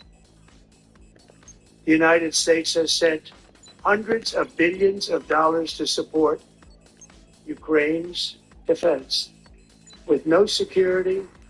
You want to keep it going for another 5 years? Yeah, you would say Pocahontas says yes.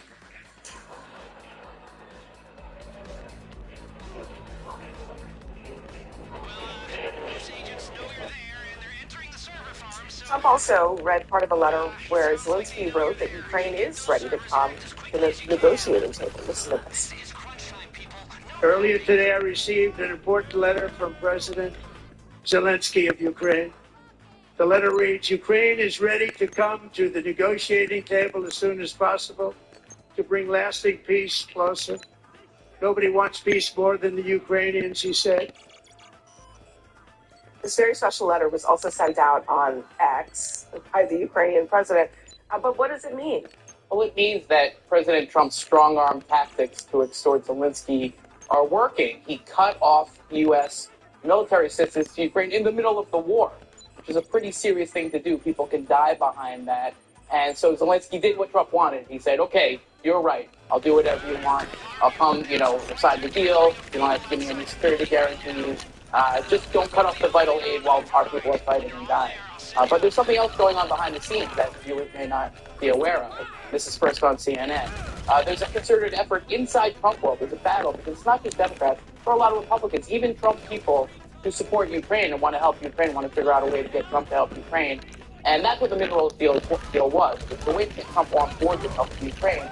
Meanwhile, there's another group of people who are trying to get rid of Zelensky. And they're working with members of Zelensky's opposition that were in here, people like Don Jr. and Vance and Tucker Carlson, to try to convince Trump that he can get rid of Zelensky. I think it's crazy. I think it's destructive. I don't think it's going to happen. But that's part of what's going on here. Zelensky is getting attacked by his own people, working with parts of the Trump administration. A lot of people don't know about that. And that's the subtext here, is that half of Trump world is trying to get rid of Zelensky, and the other half is trying to get Trump to support Ukraine. Yeah, and I want you guys to wait, but that's pretty interesting, right? That's fascinating, and it's important because the push to sideline Ukraine is not just about aid; it's also about getting rid of Zelensky as well. For some people. Oh, and you're absolutely right in two things you said. It's destructive, whatever destructive word they used when you said. I don't think it's going to happen. I actually think it might happen. And what's going to happen? I think that Trump will successfully push out Zelensky. I think we've seen over the last 72 hours that Donald Trump has basically taken a war that was, better than anyone, that was at a standstill or, moving in Russia's direction, but not swiftly, certainly. And Donald Trump has just given Russia the win. That's it. And I think Zelensky, in order to save his country, in order to save his own people, he's just going to have to sacrifice himself publicly. I don't think he's going to do that. I don't think he's going to resign. I don't think that they want to set a precedent that when Donald Trump says you're the president of your country, I have to go, that they're just like, okay, I got to go. Because that's a really bad precedent to set. And it's a sovereign country. They get to choose their own leader. So, what's that? He's generally very popular. More popular now. Not as popular as he was, 3 years ago. But much more popular than he was 2 weeks ago. But this is the thing with Trump. He understands where public opinion in the United States has gone on this issue. More people are saying, okay, maybe we can't do this forever. Maybe we need to pull back a little bit. But I also saw some more recent numbers just this week suggesting that the American people are not particularly in favor of the United States just pulling out of our support for Ukraine. I do think they get the stakes here of this conversation, but Trump sees this as I think he sees it as an 80-20 issue, but it's really not actually that kind of issue. It's not an 80-20 issue, but I do think we should be a little less sure that it's a kind of clean for the American public. I don't think the numbers really bear that out. And frankly, my experience from the campaign trail really reflects a country that was wrestling with, I think, how much investment was going to other places. It was often tied to inflation concerns. Folks saying, why are we sending all this money here rather than keeping it at home? And I honestly think that whether Donald Trump's individual actions on Ukraine or even Israel are going to be seen as popular, that the America First viewpoint has won. And so I think that is actually something that goes beyond the individual ideology. And I think there's some numbers. I saw some Harry answer numbers that backs it up. The share of people who want compromise has gone to 31%, up to 50%. Trump's rating is 20 approval points higher than Biden's when it comes to handling Ukraine. I mean, those aren't fake things. They even connected back to the last conversation.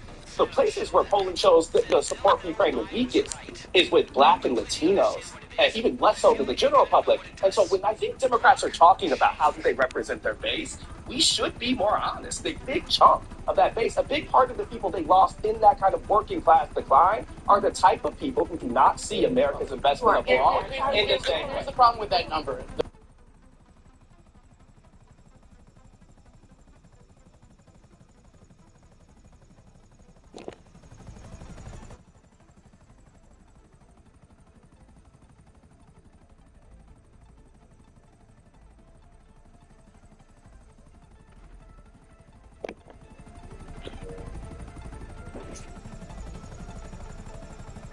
And that got taken over by the Taliban. Then everyone was against that. So people don't like to see America lose wars. They don't like to see American allies get trampled and run over and get killed by dictators. So the polls will shift when the Ukrainians realize what's going to happen when Russia rolls over Ukraine. So those polls are people who are going to have a different view when it gets really, really ugly, which is what's about to happen. So to Ested's point, okay, a lot of non-interventionists, a lot of peace-loving Democrats don't love us being involved in foreign wars. But when that's coupled with extreme cuts at home, I'm not sure that that's the bargain that Americans think they're going to get when they pull out from overseas, and they're also getting slashed at home too.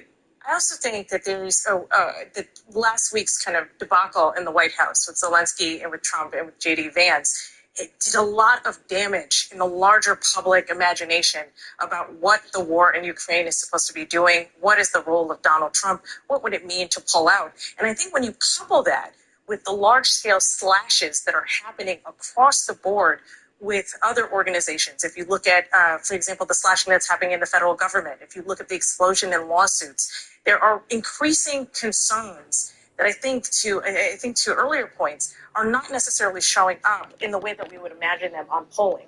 One way, though, that I think is showing up is that increasingly we are seeing people that are unhappy about the way that Donald Trump is handling things, whether it be handling Ukraine, handling firings that are going on across the federal government. This idea, Trump spent a lot of time today talking about he won the war against DEI and against wokeness. And what we're also seeing, though, is that there is a large segment of the population that is really unhappy about how that is being rolled out because it feels authoritarian. In fact, Americans have discovered what the word authoritarian finally means, right? It has come across. So I think there is a larger picture that we have to begin to see. And the other thing that I'll say here, too, is that for a lot of people, they have this image of what America should be in the world. There's something that we have been fed by all governments, left, right, Republican, Democrat, from the times that we are children, that it is ingrained into our kind of patriotic, nationalist education that we have in this country.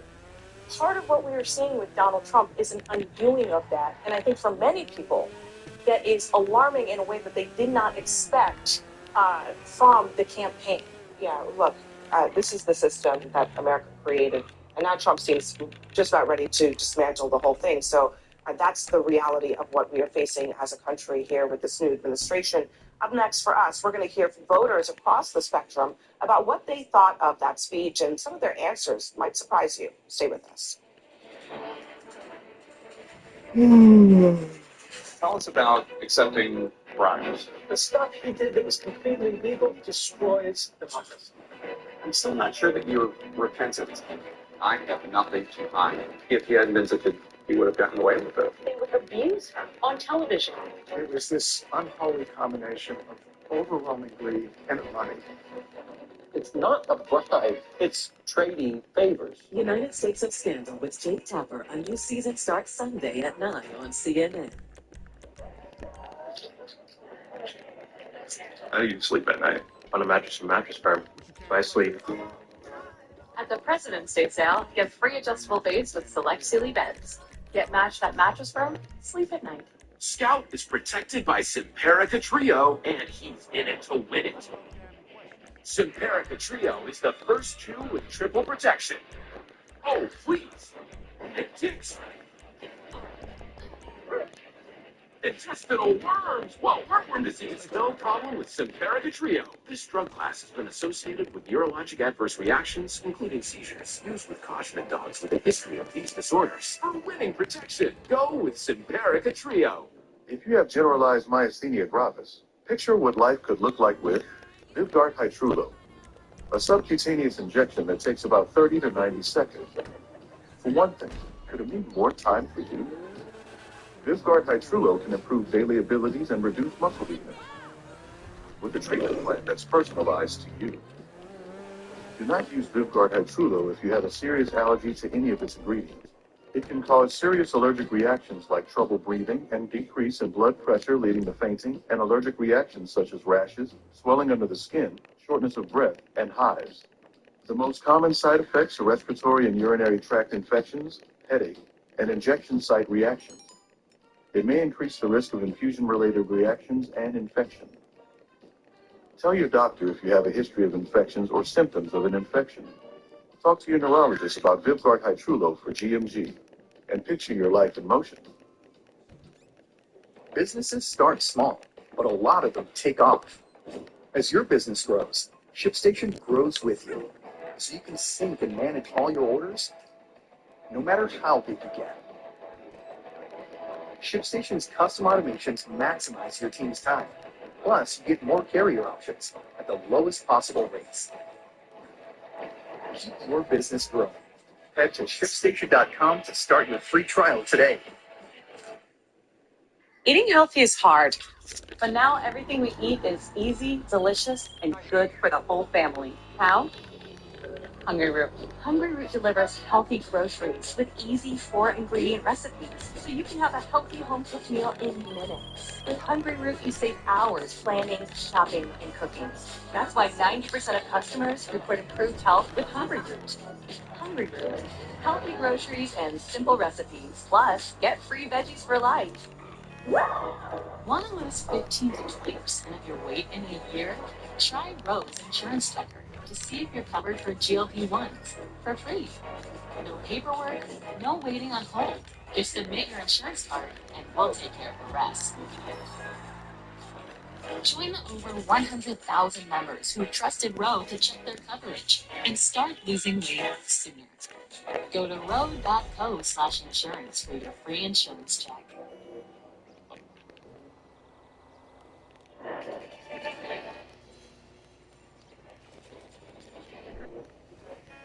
Well, you heard what our panelists think, but what do average voters think?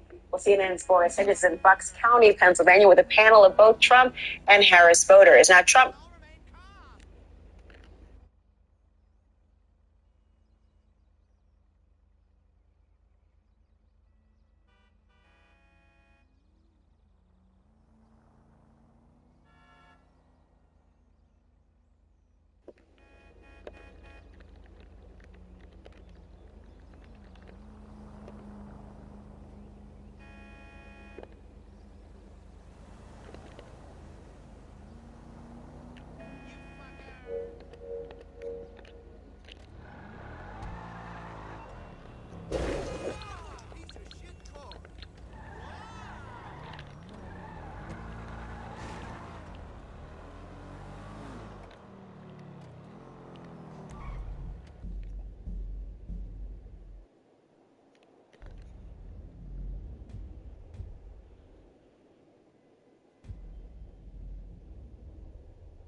flipped that county red for the first time since 1988. Boris, what did your voters say?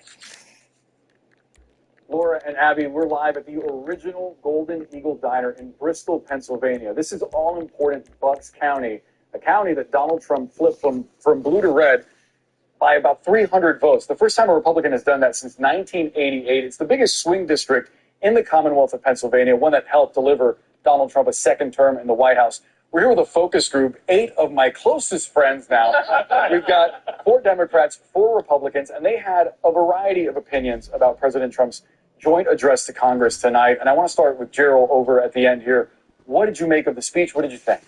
So I have to start by saying, I have to question everything he says. Can I trust what he says? The evidence shows that he just isn't trustworthy. And he promised all these things today, but actions speak louder than words. I don't see any success here at all. I see a country fearful, people being laid off, questions about people's health, the measles outbreak. All these things are happening under Donald Trump's watch, and it's very concerning, domestically and, of course, internationally, what's happening in the world as a result of him being in office. You were a Kamala Harris supporter. Marianne, you were a Donald Trump supporter. You were pretty effusive in your praise about his speech. What did you think? Well, I was very happy to hear about his plans for the future. I mean, it's 40 days in. He's done more than he ever did, really, in the last time that he was elected. He had a lot of bumps on the road. I really respect what he's trying to do. Sometimes he's a little bombastic, but I think he's sincere. I think his message about unity and getting this country back in order is long overdue. And yes, it's probably going to be ugly to set the course again, reset our economy, reset our budget. But I think we're going to get through it. And I think there's a method to his so-called madness. Mark, you are a cattle and hog farmer, yes. And Trump had a specific message for farmers. He said, bear with me. There's going to be some disturbance as he levies tariffs on other nations. I wonder what you took from that, and also his message on immigration, because I know that is a specific focus for you as an agricultural employer. We went through this in his first 4 years when he put in those tariffs and stuff. But halfway through, our agricultural commodity prices jumped up, doubled, almost tripled what they were when he first came in 4 years ago. And we know that our commodity prices, the other countries are going to put tariffs on our agricultural products. But we also know that our United States farmers, we produce the most food. We are the breadbasket of the world. They want our products, okay? So they're gonna hold us hostage on our agricultural products, but they're going to come back and they're going to buy it. So you're not worried about tariffs? I think we're going to take a dip in our products, but it's going to come back. Imogene, you were a Kamala Harris supporter. I wonder what you think of how Democrats did this evening, how they responded to Trump. There were some very obvious protests, some quiet protests, and a disturbance in the middle of Trump's speech by Congressman Al Green. What did you think? Well, I'm a big proponent of decor. And I think that sometimes actions do speak louder than words, but I think that they should have respected the office and not disrupted in that respect.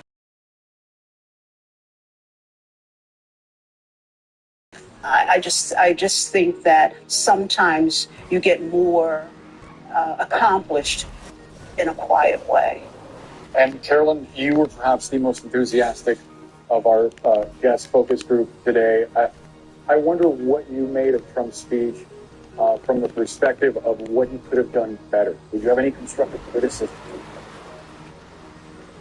Well, his theatrics, of course. I mean, I think the last, even the 4 years when he was president before, he was kind of the same. But I think because he is a president there's never been anybody more attacked than him in the last 4 years, not one in the history of the U.S. And I think what happens with that is he's like the Teflon guy. Nothing ever sticks. He just gets up and does. Is it always right? No. But he does come ahead, regardless of what they throw at him. So, and I think the whole Butler thing, yes, I think he was saved for a reason. I'm also take homeless vets off the street. So when we're spending $60 million on illegal immigrants and $3 billion on veterans, that's a problem. Sherry, speaking of the theatrics that we saw with Trump, I wonder what you made of some of the folks that he highlighted. I thought those were really moving touches. I was moved by those. But even that attempt really didn't bring the unity that I really think that America is craving right now. I think that he could have done more than, those few highlighted individuals to bring the country together. I think that's what is really needed right now.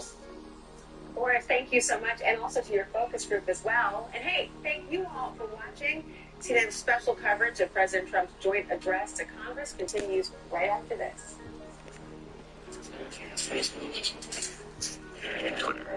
That's great, man. Reinvented a whole new thing. No one could possibly have understood. Mean for your home. Chris? Our patented leak filter technology keeps your gutters clog-free year-round. No matter where you live, no matter the climate. Locally trained professionals will clean, repair, and install the leak filter gutter protection system. Leak filter guarantees clog-free gutters for the life of your home. Schedule your free inspection today. Call 833-LEAK-FILTER or visit leakfilter.com. And Wayfair, we get pretty excited about furniture. Here is our Vidya. I love this too. Fantastic. Wow. Yeah? Oh, I'm at the bed. Girl, you nailed it. No, it's just a true. It's not.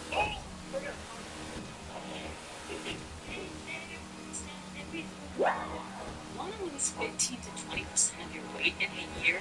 Try Rose Insurance Tracker to see if you're covered for GLP-1s for free. No paperwork, no waiting on hold. Just admit your insurance covered and we'll take care of the rest. Join over 100,000 members who trusted Roe to check their coverage and start losing weight sooner. Go to roe.co/insurance for your free insurance check.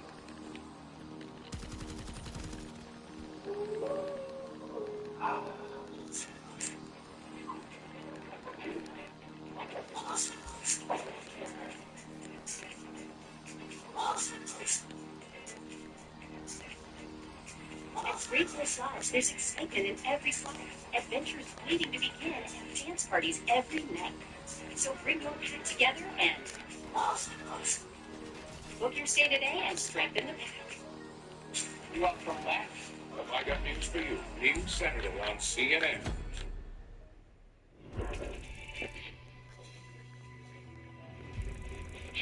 Let's bring in Doug briefly into our conversation, presidential historian. Doug, it is an process, just in the among the Democratic response, and how unprecedented was this moment that we just sat through? Anybody who sat through and watched the entire thing? I think President Trump did what he needed to do, but as Senator Slotkin just pointed out, the economic issues weren't really talked about. I mean, the big concern right now is Medicaid and Medicare, Social Security, what Trump's going to do. The fact that Wall Street is just diving right now, if he refuses to budge on these tariffs, the chance of the matter is you're going to start losing momentum. But Trump seemed relaxed. He had I think, a better night than the Democrats. They were like just, I guess everybody left to their own. I mean, Senator Wyden right to stay in Oregon and do town halls. However, Slotkin pulled a rabbit out of her hat. It was a very brilliant, relaxed response. And Andy Bashir and her should be the voices, I think, coming from the heartland of America. And I think Donald Trump left farmers from the speech a little bit out of it in a way that he needed to address them as a group in a more upbeat way instead of saying suffer some more pain, it'll be slow. Well, when it started out, so anybody watching at the beginning, there was that complete sort of that chaotic moment. And Al Green is stabbing his cane into the air, and then it appears to be over something with Medicaid, and it escalates. It's extremely awkward, and then he is escorted out and told to leave the chamber after the speaker had repeatedly tried to call it to order. Have you seen a moment like that? I mean, we talk about the "you lie" moment back in the Obama days. This almost makes that seem quaint. Well, and during Biden's presidency, you had MAGA people interrupting, but this is the escorting out. The difference is, and I'm here in Houston, and this is where Al Green is based. He fights for poverty and social justice. He's been sick. He's called for the impeachment of Donald Trump long ago, and it was a fiery moment for him. It reminded me of the comedian Dick Gregory or Reverend Hosea Williams, who used to work with Dr. Martin Luther King Jr. It was feisty, but it doesn't help the Democratic Party any. It might create a University Press biography about Al Green, that never would have been written because it is a moment in history. Yeah. But it's not something that the Democrats can score points on. All right. Well, Doug, just coming back here to the group here, David, when we were discussing what percent, somebody could go through and parse what percent talked about social issues versus not. There was a lot of social issues, right? There was a lot of wokeness. Wokeness is dead. Wokeness is gone. Also trying to talk about the economy. There was one point where he spent a lot of time going through DOJ and talking about unelected bureaucrats and this whole kind of push towards, as he calls waste, fraud, and abuse. Let me just play this one moment for the president. Meanwhile, we have hundreds of thousands of federal workers who have not been showing up to work. My administration will reclaim power from this unaccountable bureaucracy, and we will restore true democracy to America again. Any federal bureaucrat who resists this change will be removed from office immediately. Because we are draining the swamp. It's very simple. And the days of rule by unelected bureaucrats are over. Yeah, I didn't see Elon Musk standing and cheering for that. I think that the president met his many of his political imperatives. He touched all the hot buttons that he touched during the campaign, and particularly on, anybody can get a cheer by saying, I want to cut government bureaucracy, I want to cut waste, fraud, and abuse. It's when you get into the details of what you're cutting that it gets stickier. And certainly there's a strong feeling in this country about immigration and the border, and I thought he leaned into that. Some of the social hot buttons, I said earlier, there's no doubt that, it scores noise. Scott calls that common sense, and I'm sure he scored with that. But the biggest single issue facing people in their lives is the economy. And what we've seen is that still 75% of people think the economy is fair or poor. Consumer confidence has taken a dive in the last few weeks. The things that he's doing with the tariffs aren't going to help. And the question is, you can't spend some of these social issues at the supermarket. You can't spend them at the gas station. You can't pay your mortgage with them or your rent.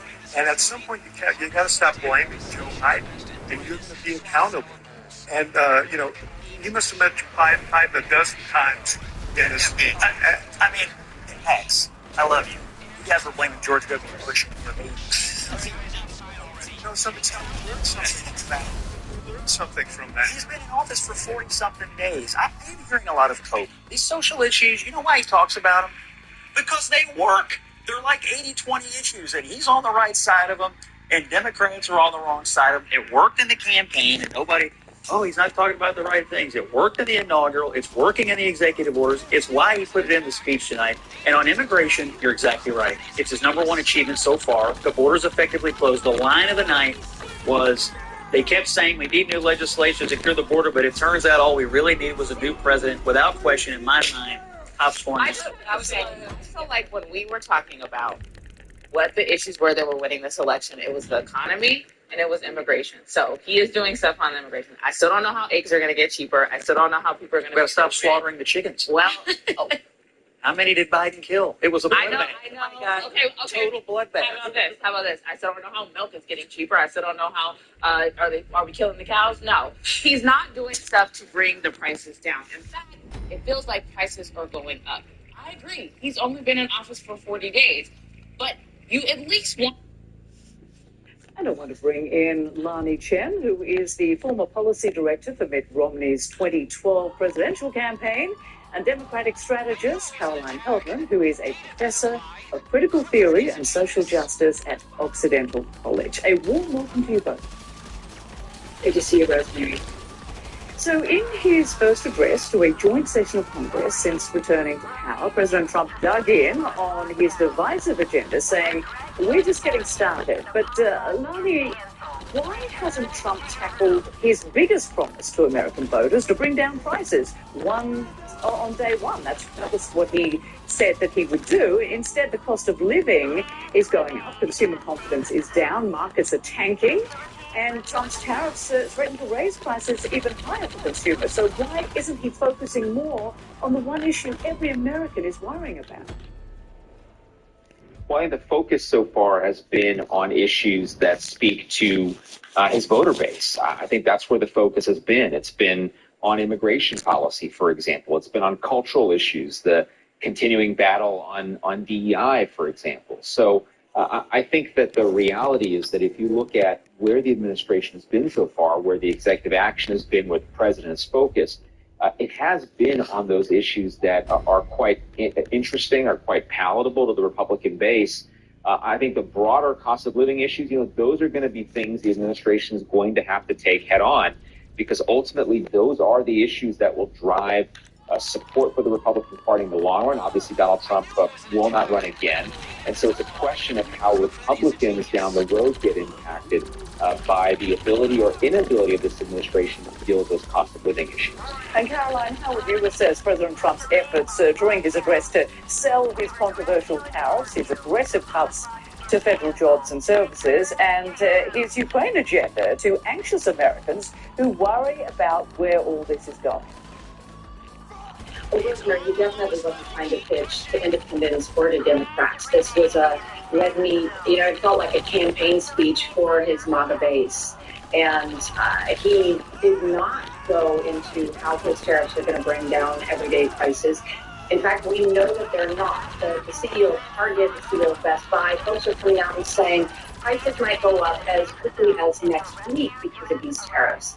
We get a lot of fresh fruit and vegetables from Mexico. 60% of our crude oil is coming from Canada. And so it is, as the Wall Street Journal put it, a conservative publication, it is dumb to put these tariffs on and start trade wars. It makes no sense in terms of. And you brought up Ukraine. I mean, it was great at the end that he brought up that Zelensky does want to broker some type of a deal, but the only way he's able to do that is because European countries stepped up and offered him the security arrangements that we refused to offer him. And Lani, the White House apparently fielded calls all day long from Republicans leading up to the address. They were critical of these tariffs, concerned about a possible global trade war and rising prices for consumers. But Trump is still digging in despite this. And I mean, this still impacts his base. So how can he be so sure this will end well for him, for the United States, and for struggling Americans? Well, look, tariffs are something that President Trump has believed in for a long time. If you go back to even the time before he was president, if you go back to some of his earliest public writings from the 1980s and 1990s, this is a policy position and a belief that President Trump has had for many, many decades. And so, I think this is really about his desire to advance a policy agenda that is meaningful to him personally. Now, the economic impacts, we're going to have to see what happens in terms of the impact on prices, in terms of the ability to broker a longer-term trade deal with, let's say, China or the United Kingdom. These are all questions that are open ones. But in terms of why he's proceeding with the tariff agenda, let's be absolutely clear. This is because Donald Trump believes in tariffs, and it is a long-held belief and one that he is executing on now as president. And Caroline, we saw some drama at the start from Congressman Al Green, who was removed after disrupting Trump's speech. But why are Democrats not pushing back more cohesively on these tariffs and on the aggressive cuts to federal jobs and services that are having an impact across the country and indeed the world? The Democrats seem confused about how to respond. They're struggling with that message. cohesion or leadership. There are bright, shining stars. Elizabeth Botkin being one who gave the response. I think she did a reasonable job of making it about middle-class Americans, and she tried to strike a bipartisan tone, which is interesting given how divided things are right now and how much Trump pulled the Democrats. But you're right, there's not a whole lot they can do. They're essentially using protest tactics because they're out of power in each branch of government. And let's be clear, Donald Trump does not have a mandate. 54% of Americans are very or somewhat concerned about his agenda. 51% think we're in a constitutional crisis. It is a very divided country. He is acting like he has overwhelming support, and he doesn't. And when prices start going up, what Lonnie is saying that he believes in tariffs. Yeah, I used to believe in Santa Claus, but I don't go in and like tariffs aren't going to raise prices when they are. I think Donald Trump is in real trouble if he can't bring basic prices down for everyday Americans. Caroline Helpman, Lani Chen, many thanks to you both for joining us. Appreciate it. Thank you. Well, we have much more on President Trump's address still ahead, including his lengthy defense of tariffs, even though some reports suggest they may be short-lived. We don't know that for sure.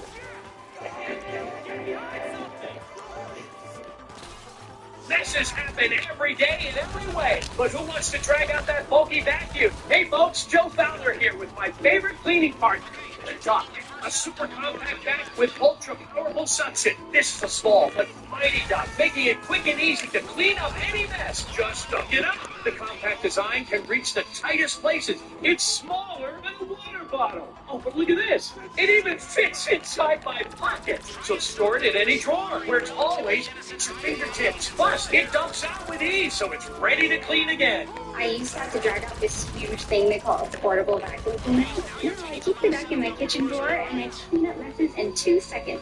The turbocharged motor is engineered to create a powerful vortex of suction, while the HEPA filter helps remove dust and allergens. Let's prove the power of the duck. I attach it to the hose. It's going to pull the water right up through the tube. Clean up that mess in the kitchen, the spill on the sofa, even the sawdust that screws in the workshop. Plus, it's rechargeable. Got messy pets? Duck powerfully picks up pet hair from anywhere. You can even store it in your glove box for the ultimate car vac. Clean seats, the floor, and deep into those hard-to-reach places. I promise the Duck will change the way you clean.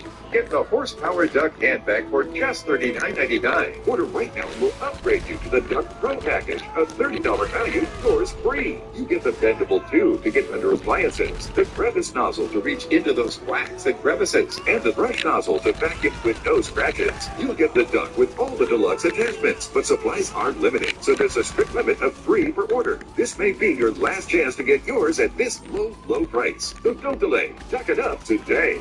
Call 1-800-908-1581 or visit duckback.com. So call 1-800-908-1581 or visit duckback.com. Order now. You push it. You try to slide it. You even try to hold them shut. But your doors just won't stay closed no matter what. Introducing Ruby Monkey Magnets. Brand new ultra-thin magnetic plates that will keep your doors and drawers shut. And now may be your last chance to get them at a low price. Just peel to reveal the super strong adhesive. Place the monkey, then the magnet, and close. Installation is that simple, and now you have a door that will stay shut. So forget drawers that won't stay closed. Every drawer stays closed. It's so fast and so easy. Even large sliding doors or cordless window blinds. Everything stays closed with Monkey Magnets. The secret is the ultra-strong industrial magnet. This powerful attraction keeps your doors and drawers securely shut. These magnets are so strong they can hold this hammer that's nearly 5 pounds. Plus, they're super thin. They'll fit just about anywhere, and they stay out of sight. Even screw them in for a more permanent solution. Monkey Magnets are perfect for cabinets, dresser drawers, sliding closet doors, accordion doors, and more. They're made of ultra-durable metal, so even your outdoor problems are solved in an instant because they're corrosion and rust resistant. Use them anywhere outside the house, even on that stubborn mailbox that won't stay shut. Monkey Magnets can stick anywhere, from drywall to all types of wood frames, metal surfaces, and more. You want to go online now to get 8 sets of Monkey Magnets for only $9.99. Monkey Magnets are guaranteed to last 10 years or your money back. But wait, due to rising costs and supply chain shortages, this may be your last chance to get monkey magnets at this low price. There is a strict limit of one full house pack per order while supplies last. So order now to keep all your doors and drawers shut tight with monkey magnets. Call 1-800-481-7214. That's 1-800-481-7214. Call or visit monkeymagnets.com. We call 1-800-481-7214 now. Ritz chocolate cake. You're gonna get sick. You need pumpkin. I love pumpkin. It's not food, it's pet insurance. So when you get hurt or sick and you need expensive medicine or surgery, Pet insurance from Pumpkin can help. go to pumpkin.care. I'm Christy Lustout in Hong Kong, and this is CNN. Nice people saved us. Now, we don't know each other, by the way, me and them. If you think you know me, you don't. Who do you work for? As president, I'm fighting every day to reverse this damage and make America affordable again. I don't give a shit about your banana cream pudding. Maybe next time you'll listen to me. What's this cretin doing here? Saving your life once again, but for the covert operation I financed, you'd all be dead. President Trump also claiming his tariff policies will make America rich again. He told members of Congress he would bring back fairness to international trade and promote American industry. After imposing new tariffs on Canada, Mexico, and China on Monday, Mr. Trump says he is preparing to match tariffs by other countries dollar for dollar starting April 2nd. Meanwhile, Commerce Secretary Howard Lutnick says the president could announce a deal to end or scale back the new tariffs on Canada and Mexico in the day ahead. U.S. financial markets are not happy about the tariffs. The Dow fell more than 600 points for a second day on Tuesday. Here's a look at the U.S. futures, all in positive territory for now. We can see the Dow futures up 0.5%. President Trump claims any economic disruption will be short-lived. If you don't make your product in America, however, under the Trump administration, you will pay a tariff, and in some cases, a rather large one. Other countries have used tariffs against us for decades, and now it's our turn to start using them against those other countries. April 2nd, reciprocal tariffs kick in, and whatever they tariff us, other countries, we will tariff them. That's reciprocal, back and forth. Tariffs are about making America rich again and making America great again, and it's happening, and it will happen rather quickly. There'll be a little disturbance, but we're okay with that. China is hitting back at the U.S. with tariffs against a long list of American products. So let's go live to CNN's Stephen Jung, who joins us live from Beijing. Good to see you, Stephen. So how's China reacting to President Trump's address to Congress, and what's the latest on Beijing hitting back with its own retaliatory tariffs? Yeah, Rosemary, we're likely to hear a fresh response from China very soon as their daily foreign ministry pre-briefing is ongoing as we speak. But Chinese officials have already had some harsh words for Washington as these new China-targeting tariffs were announced ahead of the president's speech, with a foreign ministry official saying on Tuesday that if the U.S. insists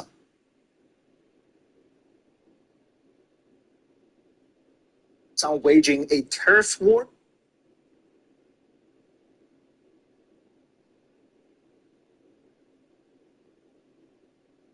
a trade war, or any other types of war, China will fight till the end. Now, accompanying these feisty words is a package of Chinese countermeasures, including an additional 10 to 15% of tariffs on a range of American goods, including many agricultural products, but also slapping multiple U.S. companies, although no house names yet on that list, with new export control restrictions, and also suspending imports of American logs and soybeans. Now, it's worth noting a lot of these measures actually target American farmers. That's interesting because that's a group that got a shout out from the president during his speech, saying how American farmers would be greatly helped by his tariffs and how they love and appreciate his effort. And that is simply not the case, according to many experts, as shown in these latest Beijing countermeasures that actually would affect American farmers negatively. And that, of course, is a major constituency for not only Mr. Trump, but the Republican Party as well. But it is against this backdrop of escalating trade tensions between the world's two biggest economies, and also even a potential full-blown trade war, that makes the newly revealed Chinese growth target for 2025 more interesting. Now, on Wednesday morning, during the opening session of their annual gathering of the Rubber Stamp Parliament, Chinese officials revealed their growth target for 2025 to be, quote-unquote, around 5%. That is considered very ambitious, a defiant show of confidence against this potential fallout of new U.S. tariffs, not to mention all these domestic economic headwinds they continue to face. But that's also probably the Chinese raised their budget deficit to its highest levels in decades, to around 4% of GDP, as the officials here prepare to ramp up spending to mitigate any potential impact of new U.S. tariffs. Rosemary? All right. Thanks to Stephen Jiang bringing us the latest there from Beijing. Appreciate it. A source tells CNN President Trump will speak with Canadian Prime Minister Justin Trudeau in the day ahead. In the meantime, Canada is promising to file claims at the World Trade Organization over the new U.S. tariffs. And Ontario Premier Doug Ford says he's ripping up a high-speed internet deal with Elon Musk's Starlink. CNN's Paula Newton is in Ottawa with more reaction. As promised, Justin Trudeau, Canada's Prime Minister, decided he would immediately retaliate, and those retaliatory measures will continue in the coming weeks. 25% on so many goods that are exported from the United States into Canada. But he was clear that escalation would continue as long as what he called a trade war continued with the United States. And he spoke directly to Donald Trump, calling him Donald, and saying, look, you're a smart person, but this is a very dumb thing. Here in Canada, economic experts say, look, there will be likely a recession, perhaps a deep one here in Canada, with hundreds of thousands of jobs lost. But there is political unity. I want you to listen now to Canada's Foreign Affairs Minister. All right, I'm about to go to bed. It is past my bedtime. We will be united, and we will fight Have a back, happy and we hump will day. win. And I will that's why see y'all today we later. announced $155 million worth of tariffs against American merchandise coming Hopefully you're not to too Canada. hungover from Mardi We're Gras. targeting products from the U.S. Oh, that was kind of tame, I think, this are year. linked to our friends within the Republican Party that can make pressure to the Trump administration. And we don't want to do this. We want this to be over. But at the same time, we are under an existential threat. An existential threat, that's what she calls it. That is because Donald Trump continues to talk about Canada as the 51st president would like to break the Canadian economy so that Canadians have no choice but to join the United States. Now, Trudeau also had a warning for allies here, saying, look, Donald Trump continues to try, in his words, align himself with Russia, a dictator, as opposed to really aligning himself with people, with countries that had one time been allies. This is definitely going to escalate in the coming weeks, and the Canadian government sees no sign that the U.S. government will negotiate. Paul Newton, CNN, Ottawa. Mexico's president says she doesn't want a trade war, but she will announce retaliatory tariffs and other measures against the U.S. on Sunday. Claudia Sheinbaum says her government has cracked down on crime and drugs, making the U.S. tariffs unjustified. Still to come, from Ukraine to the Middle East, Donald Trump dives into his foreign policy priorities. A closer look at what he said to Congress.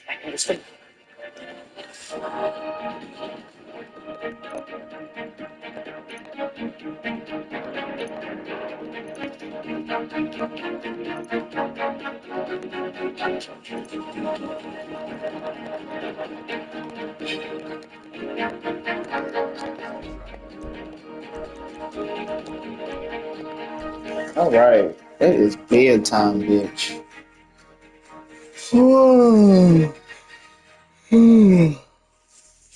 Let I'm tired The too. following message will sweep you off your feet. Are you still cleaning your floors with a broom and dustpan? Or down on your hands and knees with paper towels? Or dragging out your big heavy vacuum?